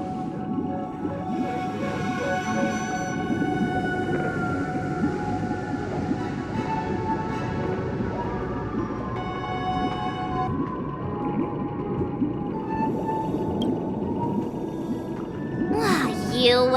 Every time an important moment arrives, you hesitate. We've even dealt with a Lord Ravager of the Destruction, so a follower of the Order won't be a big deal. Anyway, we can't leave the Stellaron unchecked. This is about trailblazing a bright future for Penacony, and fulfilling Mikhail's and his predecessors' long-cherished wishes. Now that we've taken up the mantle, we can't afford to fail them. However, the same applies to the Order. Their plan didn't materialize overnight, and they have the profound collective consciousness of the planet of festivities behind them. A desire to dream, to slumber and escape reality. All those hidden emotions have given birth to the sweet dream of the Order. They've harnessed the will of an entire planet to create an eon. This confrontation is far more complicated than a simple power struggle. To secure Penacony's future, fighting on the stage alone is not enough. What do you mean? Are you not coming with us? I believe Firefly is trying to say that she's heading off to another battle.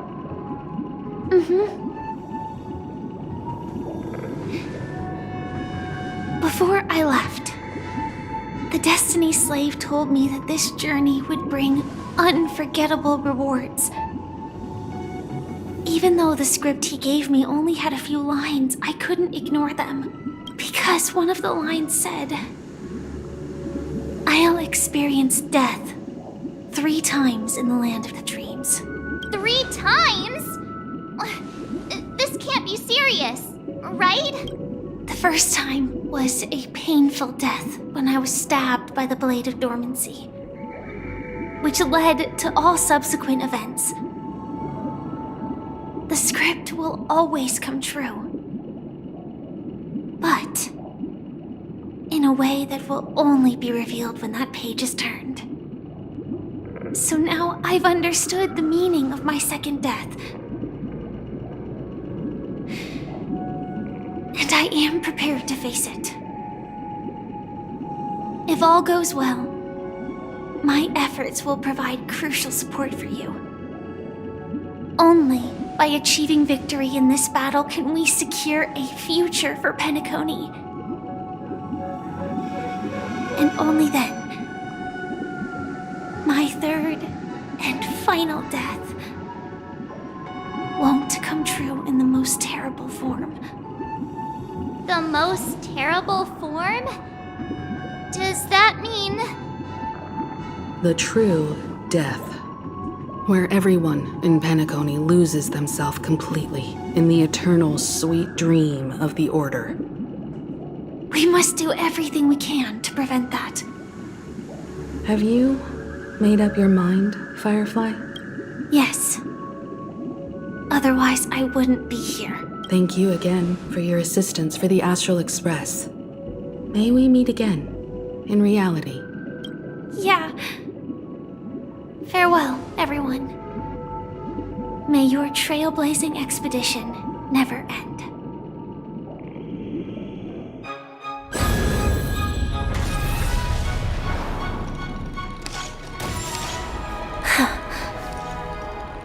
I dreamed of a scorched earth. Everyone, are you ready? A new shoot sprouted from the earth. It bloomed in the morning sun and whispered to me. Like fireflies to a flame, life begets death. May we meet again in reality.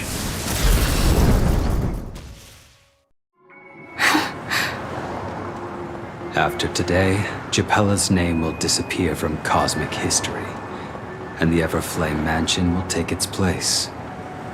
In the not-too-distant future, you'll receive an invitation. That's your next stop. Land of the dreams. Penacony. I hope you find whatever you seek there. Be it answers or salvation. You mean my 3 deaths? Silverwolf told me about it. It's such a shame that it's not part of my script. While I want to live, I'm never afraid of death. the opposite of death is eternal life, and that's something I'll never desire. People die, and I am no exception. Death is like a script, a fate that cannot be defied. But that's exactly why we have to choose where we want to rest forever. Do you exist just to perish? Are you not the same, Blade? The end you desire is not one dictated by others. If I were to die now, I would only be a weapon. I believe I should die as a human. Though its definition escapes me, isn't this the answer that ordinary people look for their whole lives? A name that can be carved onto their tombstone. The tombstone that belongs to me once bore the inscription, Glamoth's Iron Cavalry. Then it changed to Stellaron Hunter. But one day, it will bear the name Firefly. And all the brilliance she showed at the end of her life.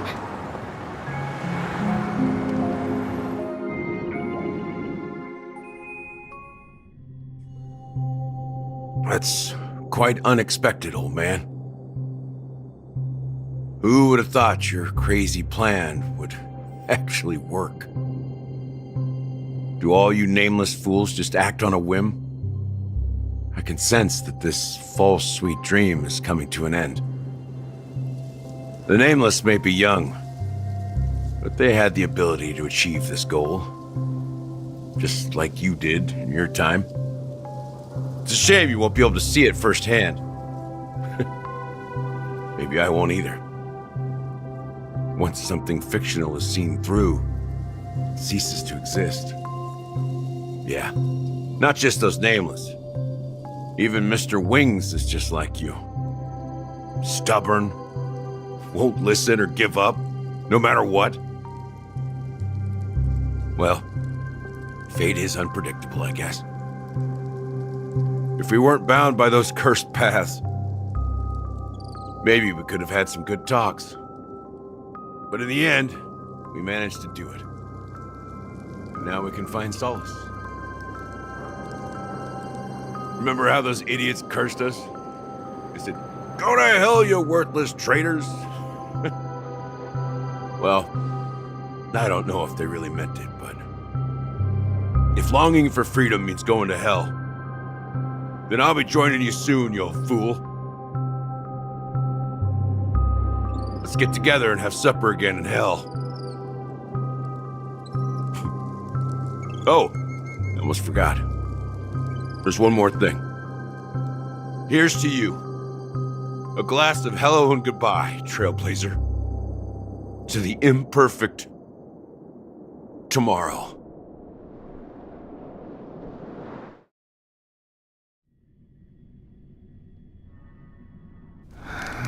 It's warm here, isn't it? You're lucky to have found shelter from the rain. Let alone fresh berries in this desolate place. I was just following the scent of life. It's particularly strong in a place like this. It's a shame these berries don't have much flavor. Seriously? In case you didn't know, this fruit is pretty juicy. The only downside is that when you chew it, it becomes extremely spicy. Have you lost your sense of taste? I can still taste certain things, like a faint sweetness. Before coming here, I stopped by a place called Orkron. It had barren cliffs and nights lit by bonfires. Burgundy snow would fall from the sky, and when it landed on my tongue, it tasted like raspberries. The flavor wasn't exactly sweet, but it left a lasting impression. When I think back on my past, I realize that what's tying everything together isn't the big events, but rather these small yet unforgettable moments. Don't worry about it. Losing oneself is a reality that every self-annihilator must face. At least I haven't completely lost my senses and memories yet. Well, congratulations on adding another footnote to your journey. By the way, are you always alone? No, I had a companion in Orkron. She's a short, nameless girl who aspired to explore IX.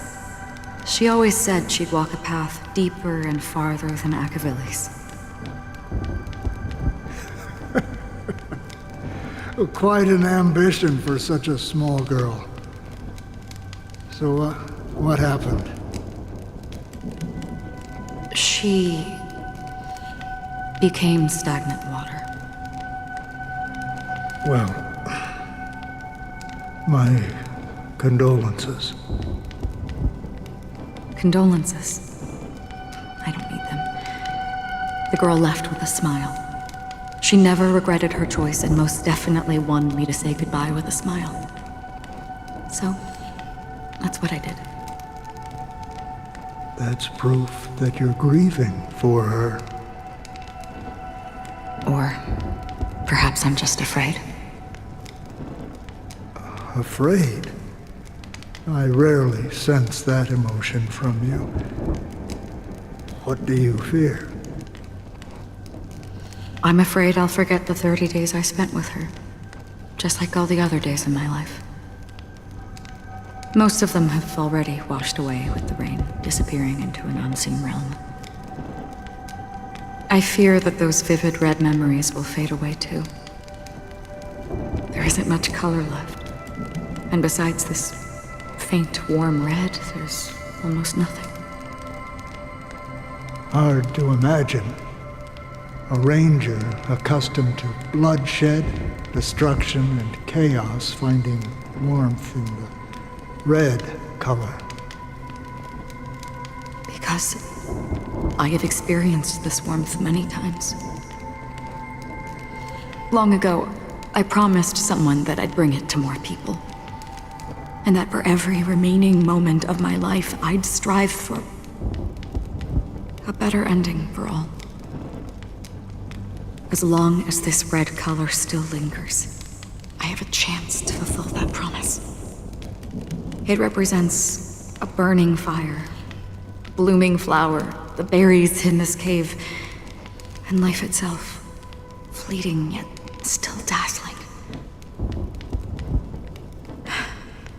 In the end, it will lead me beyond the horizon of existence. And on the other side, I will cut off nihility. The one blessed by the sleeping and shapeless is considering how to kill them. That's truly pure nihility. But you're right about one thing. After spending so much time near this stagnant water, only when I look at this vibrant red fire do I realize that I'm still alive. When will this rain ever stop? Perhaps when the sorrows of the departed have finally quieted down, the sky will clear up.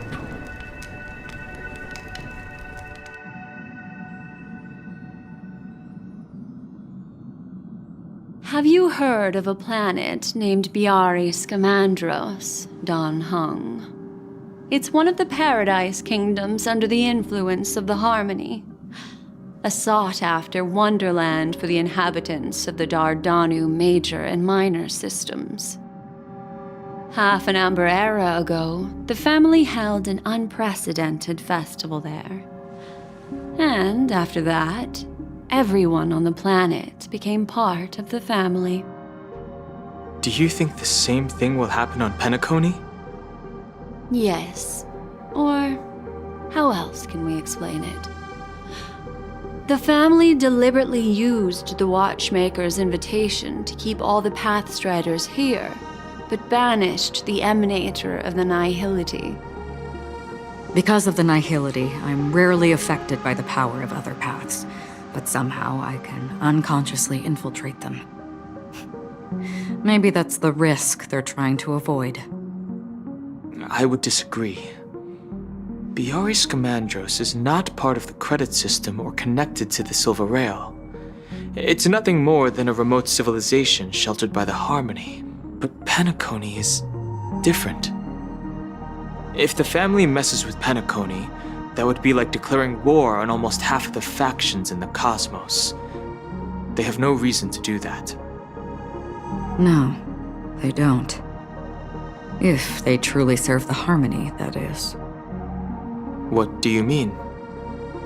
The path in Penacony is impure. The Harmony here has impurities. Do you remember the Ancient Swarm disaster? Tazerond, the propagation, brought endless havoc to the universe, and it eventually evolved into a fierce battle among all eons. 2 paths lost their eons in that war, the propagation and the order. Coincidentally, their downfall is related to a certain eon.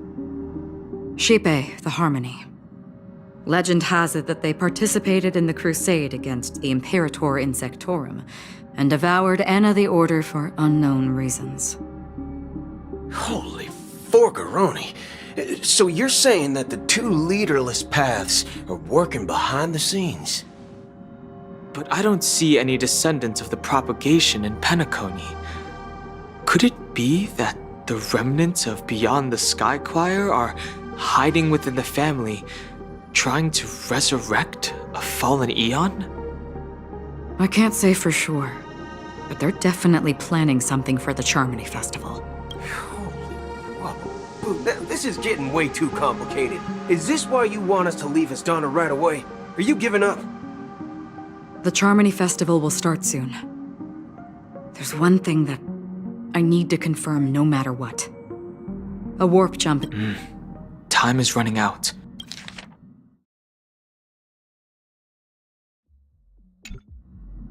I have another plan.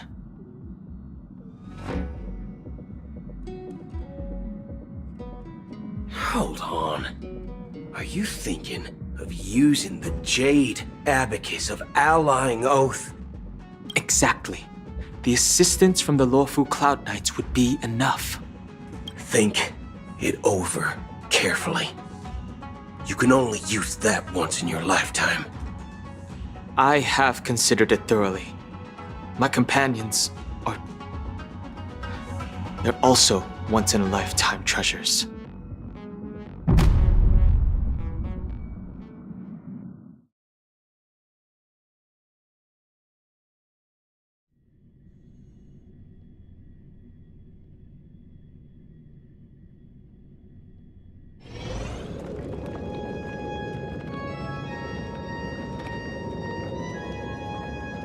Are you the only one here, my child? The Nameless is quite the diplomat. Our secrets have spread like wildfire within the family. And IPC starships are gathering towards Astana. This is a crucial moment for us. So, where is the Chosen One who harmonizes the varied sounds?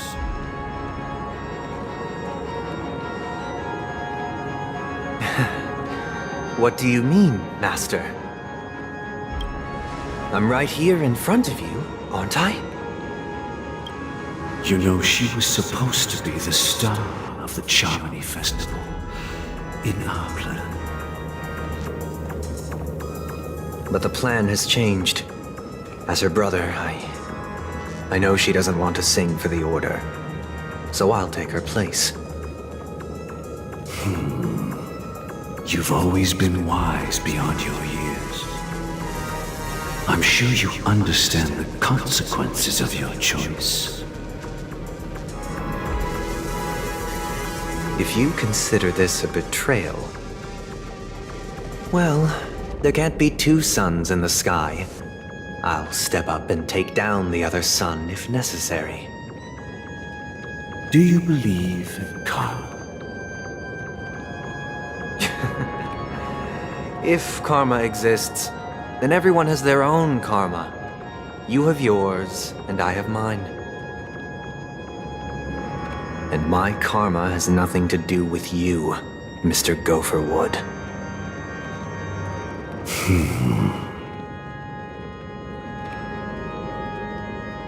All right. Since you're willing to sacrifice yourself for her, I'll grant your wish. Well, the compromise came sooner than expected. Why? You and your sister were born as twins of the Order. And one of you is destined to follow this path to the end.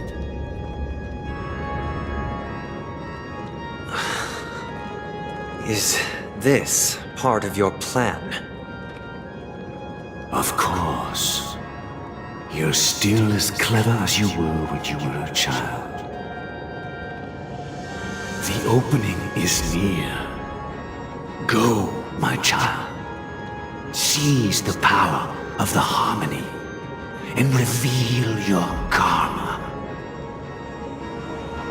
I have one final question, Master. Why did you choose to bring the Order to Penacony? Wouldn't it have been better to choose a desperate world instead of a city filled with hope and dreams? Why? It's for justice, my child. If we lose justice in our hearts, we'll make the same mistake as the Harmony did. So, it's not you who manipulates the dreamscape with the Stellaron, but... Well, that's where our conversation ends. Go ahead. The 107,336 souls of the Oak family have dreamed of this moment too many times.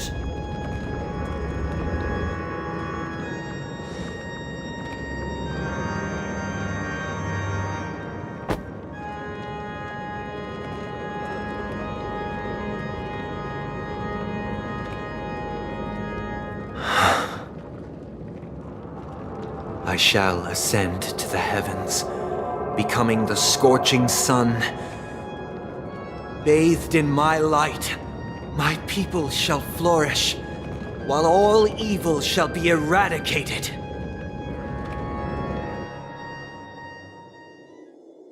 This is the interior of the Penacony Grand Theater. It's quite exhilarating to be flushed into the air by Soulglad.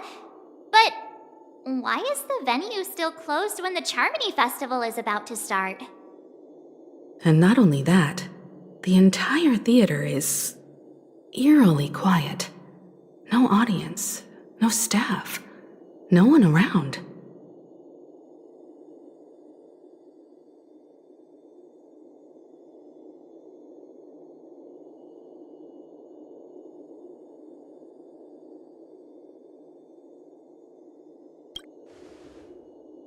Even if we're late, a grand theater like this shouldn't be completely empty. Let's explore.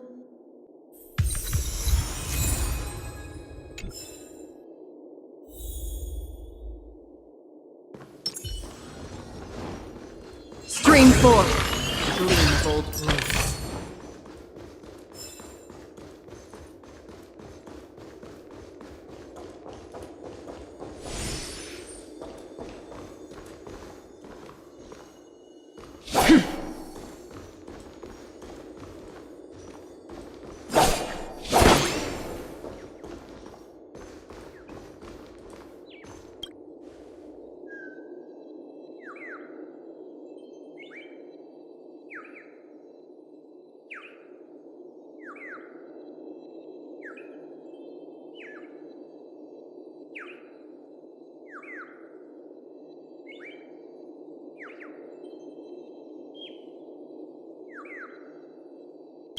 Gosh,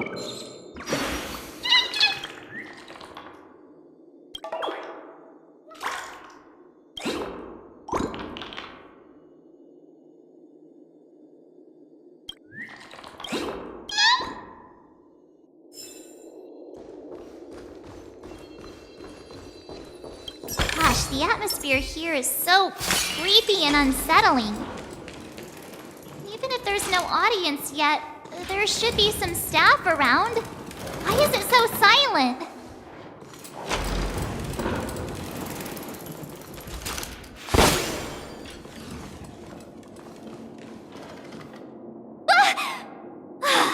Yikes! They scared the life out of me! Why are there so many puppets at the ticket office?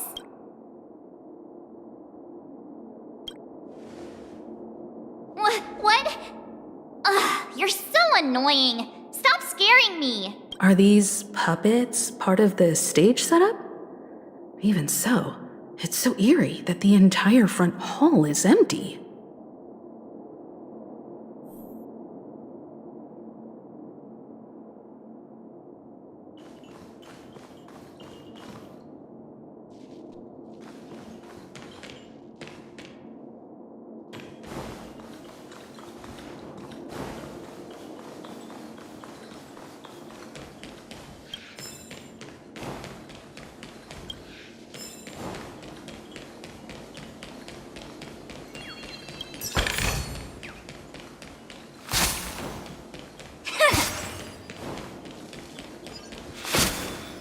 Stream forth the gleam of old blades.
off. We're in the right place, right? There's no other grand theater in the dreamscape. So Sunday's messing with us? He said we'd have a final showdown on the stage, but why is there no one here? My apologies for the delay, March 7th. You scared me. Where are you now? I'm waiting for you behind the curtain. Following the Asdana tradition, I invite you to enjoy a stage play in 3 acts before the festival begins. History is a mirror reflecting the universe's true essence. Let's use this opportunity to delve into the rich history of Penacony and the eons. Within it, naturally, the future takes shape. Let us commence with the dawning of the world.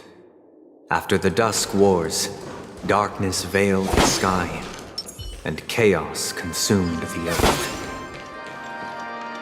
Enna the Order emerged, destined to restore all existence. That marked the first day. Watch this.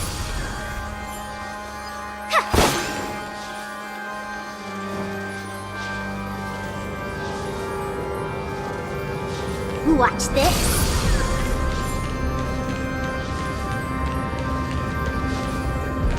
They gathered the nebulae and forged them into pigs, thus creating a grand lyre with black and white keys. Strike the white keys, and the sun rose. Strike the black keys, and the moon rose. And so, the cycle of day and night arose. That marked the second day.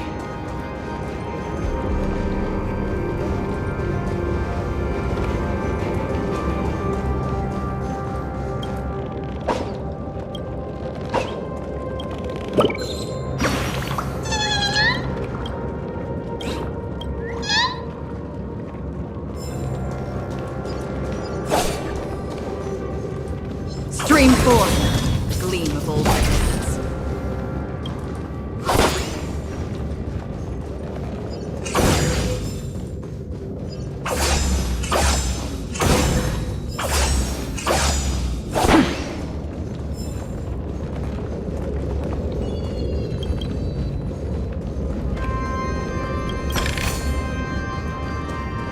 Stream 4. The gleam of old blades.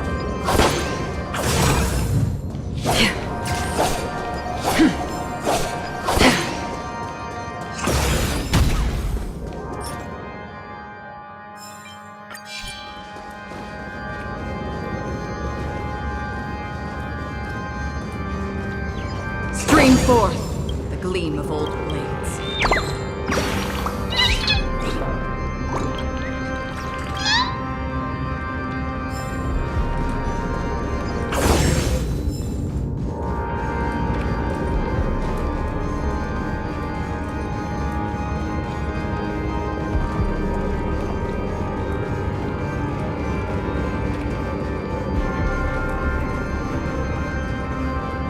Stream 4.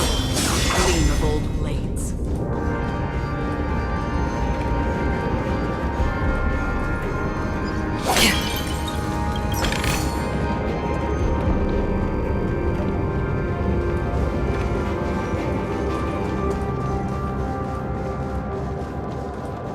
Stream 4. The gleam of old blades.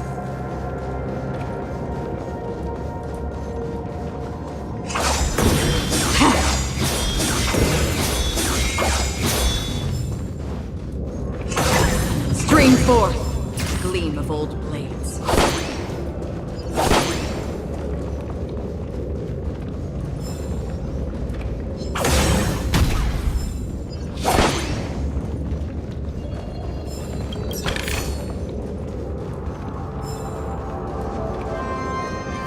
Stream 4. The gleam of old blades.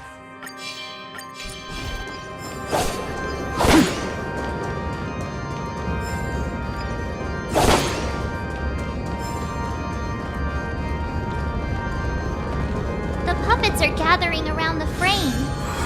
expecting us to enter it?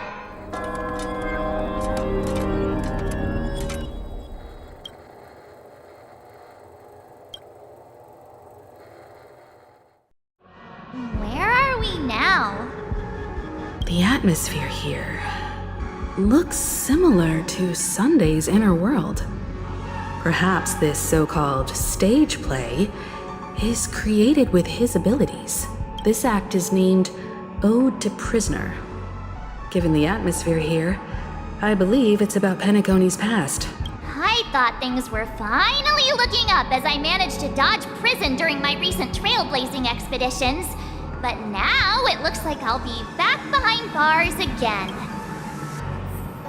Stream 4. I genuinely wish to avoid a violent clash with my esteemed guests from afar. Therefore, I've arranged 3 acts before the situation becomes irreparable. Where shall we start our narrative?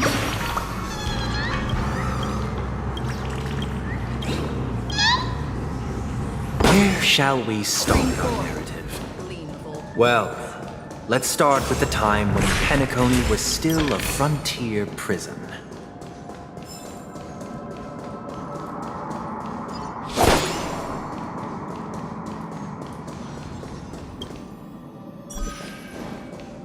Stream 4. The gleam of old blades.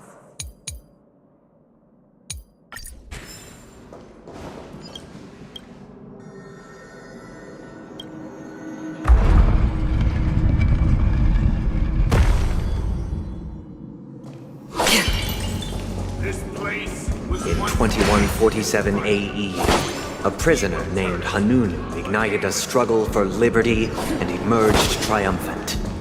IPC referred to it as the War of the Frontier, while the Asdanians dubbed it the War of Independence. Stream 4. Gleam of old blades.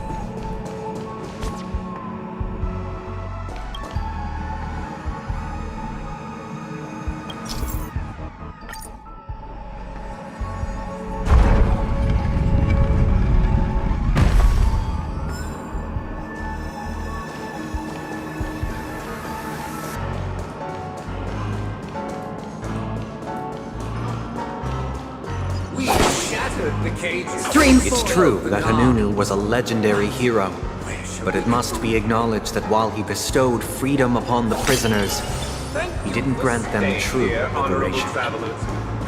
The 3 nameless stayed on the planet, endeavoring to spread the tenets of Trailblaze throughout the frontier prison. Alas, their efforts proved futile.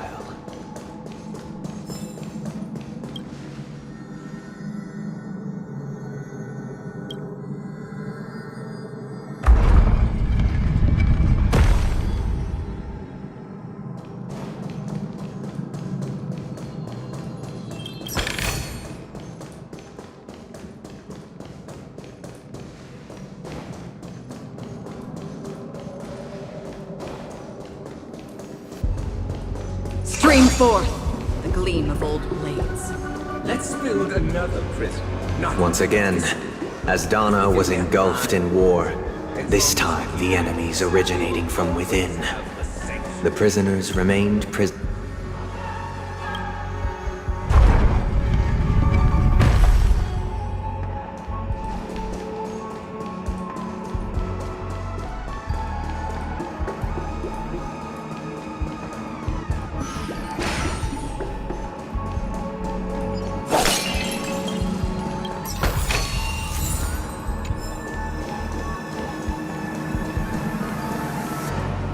I hope you like this land of freedom on a scorched earth. As you can see, their sentences have long ended, and the IPC guards have long been expelled.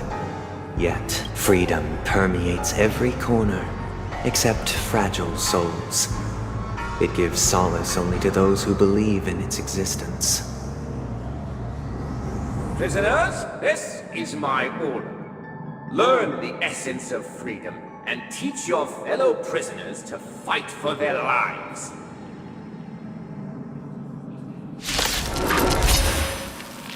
Hey! Why do we have to fight while while enjoying the show. For I desire not only your enjoyment, but also your assistance in its completion.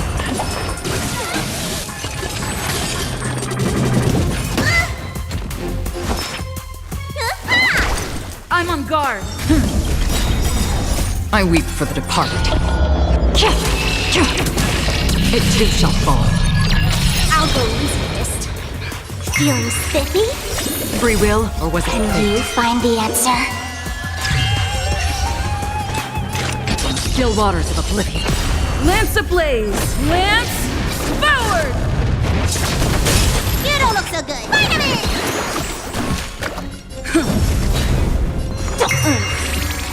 Another.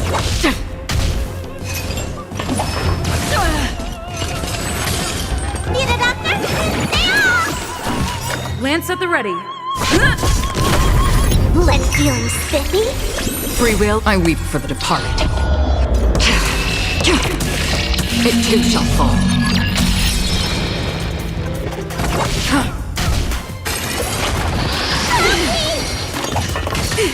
I'll go easy this time.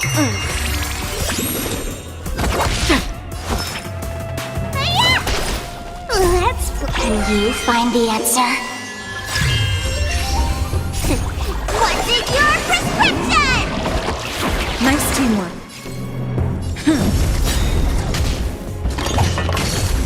Lance ablaze! Lance forward! Feeling spiffy? Another journey, I weep for the departed. It too shall fall. No one can restrain you anymore. You are... Thus concludes the first act.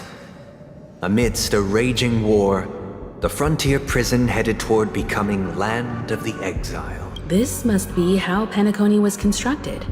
With the aid of outsiders, the prisoners were finally liberated and established the Land of the Exiles. However, it appears that Sunday aims to convey the spiritual plight of the prisoners more than the physical aspects of imprisonment. This show is a bit too literary for my taste. But the battle part is quite easy to understand. Anyway, we've arrived at the exit. Let's go! These puppets... Where are they guiding us this time?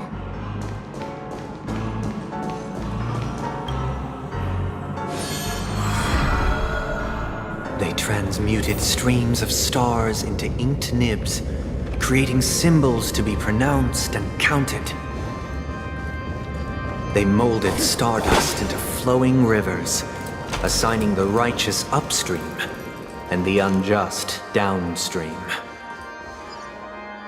Thus, all things were marked, and the world learned to discern between good and evil. That marked the third and fourth days.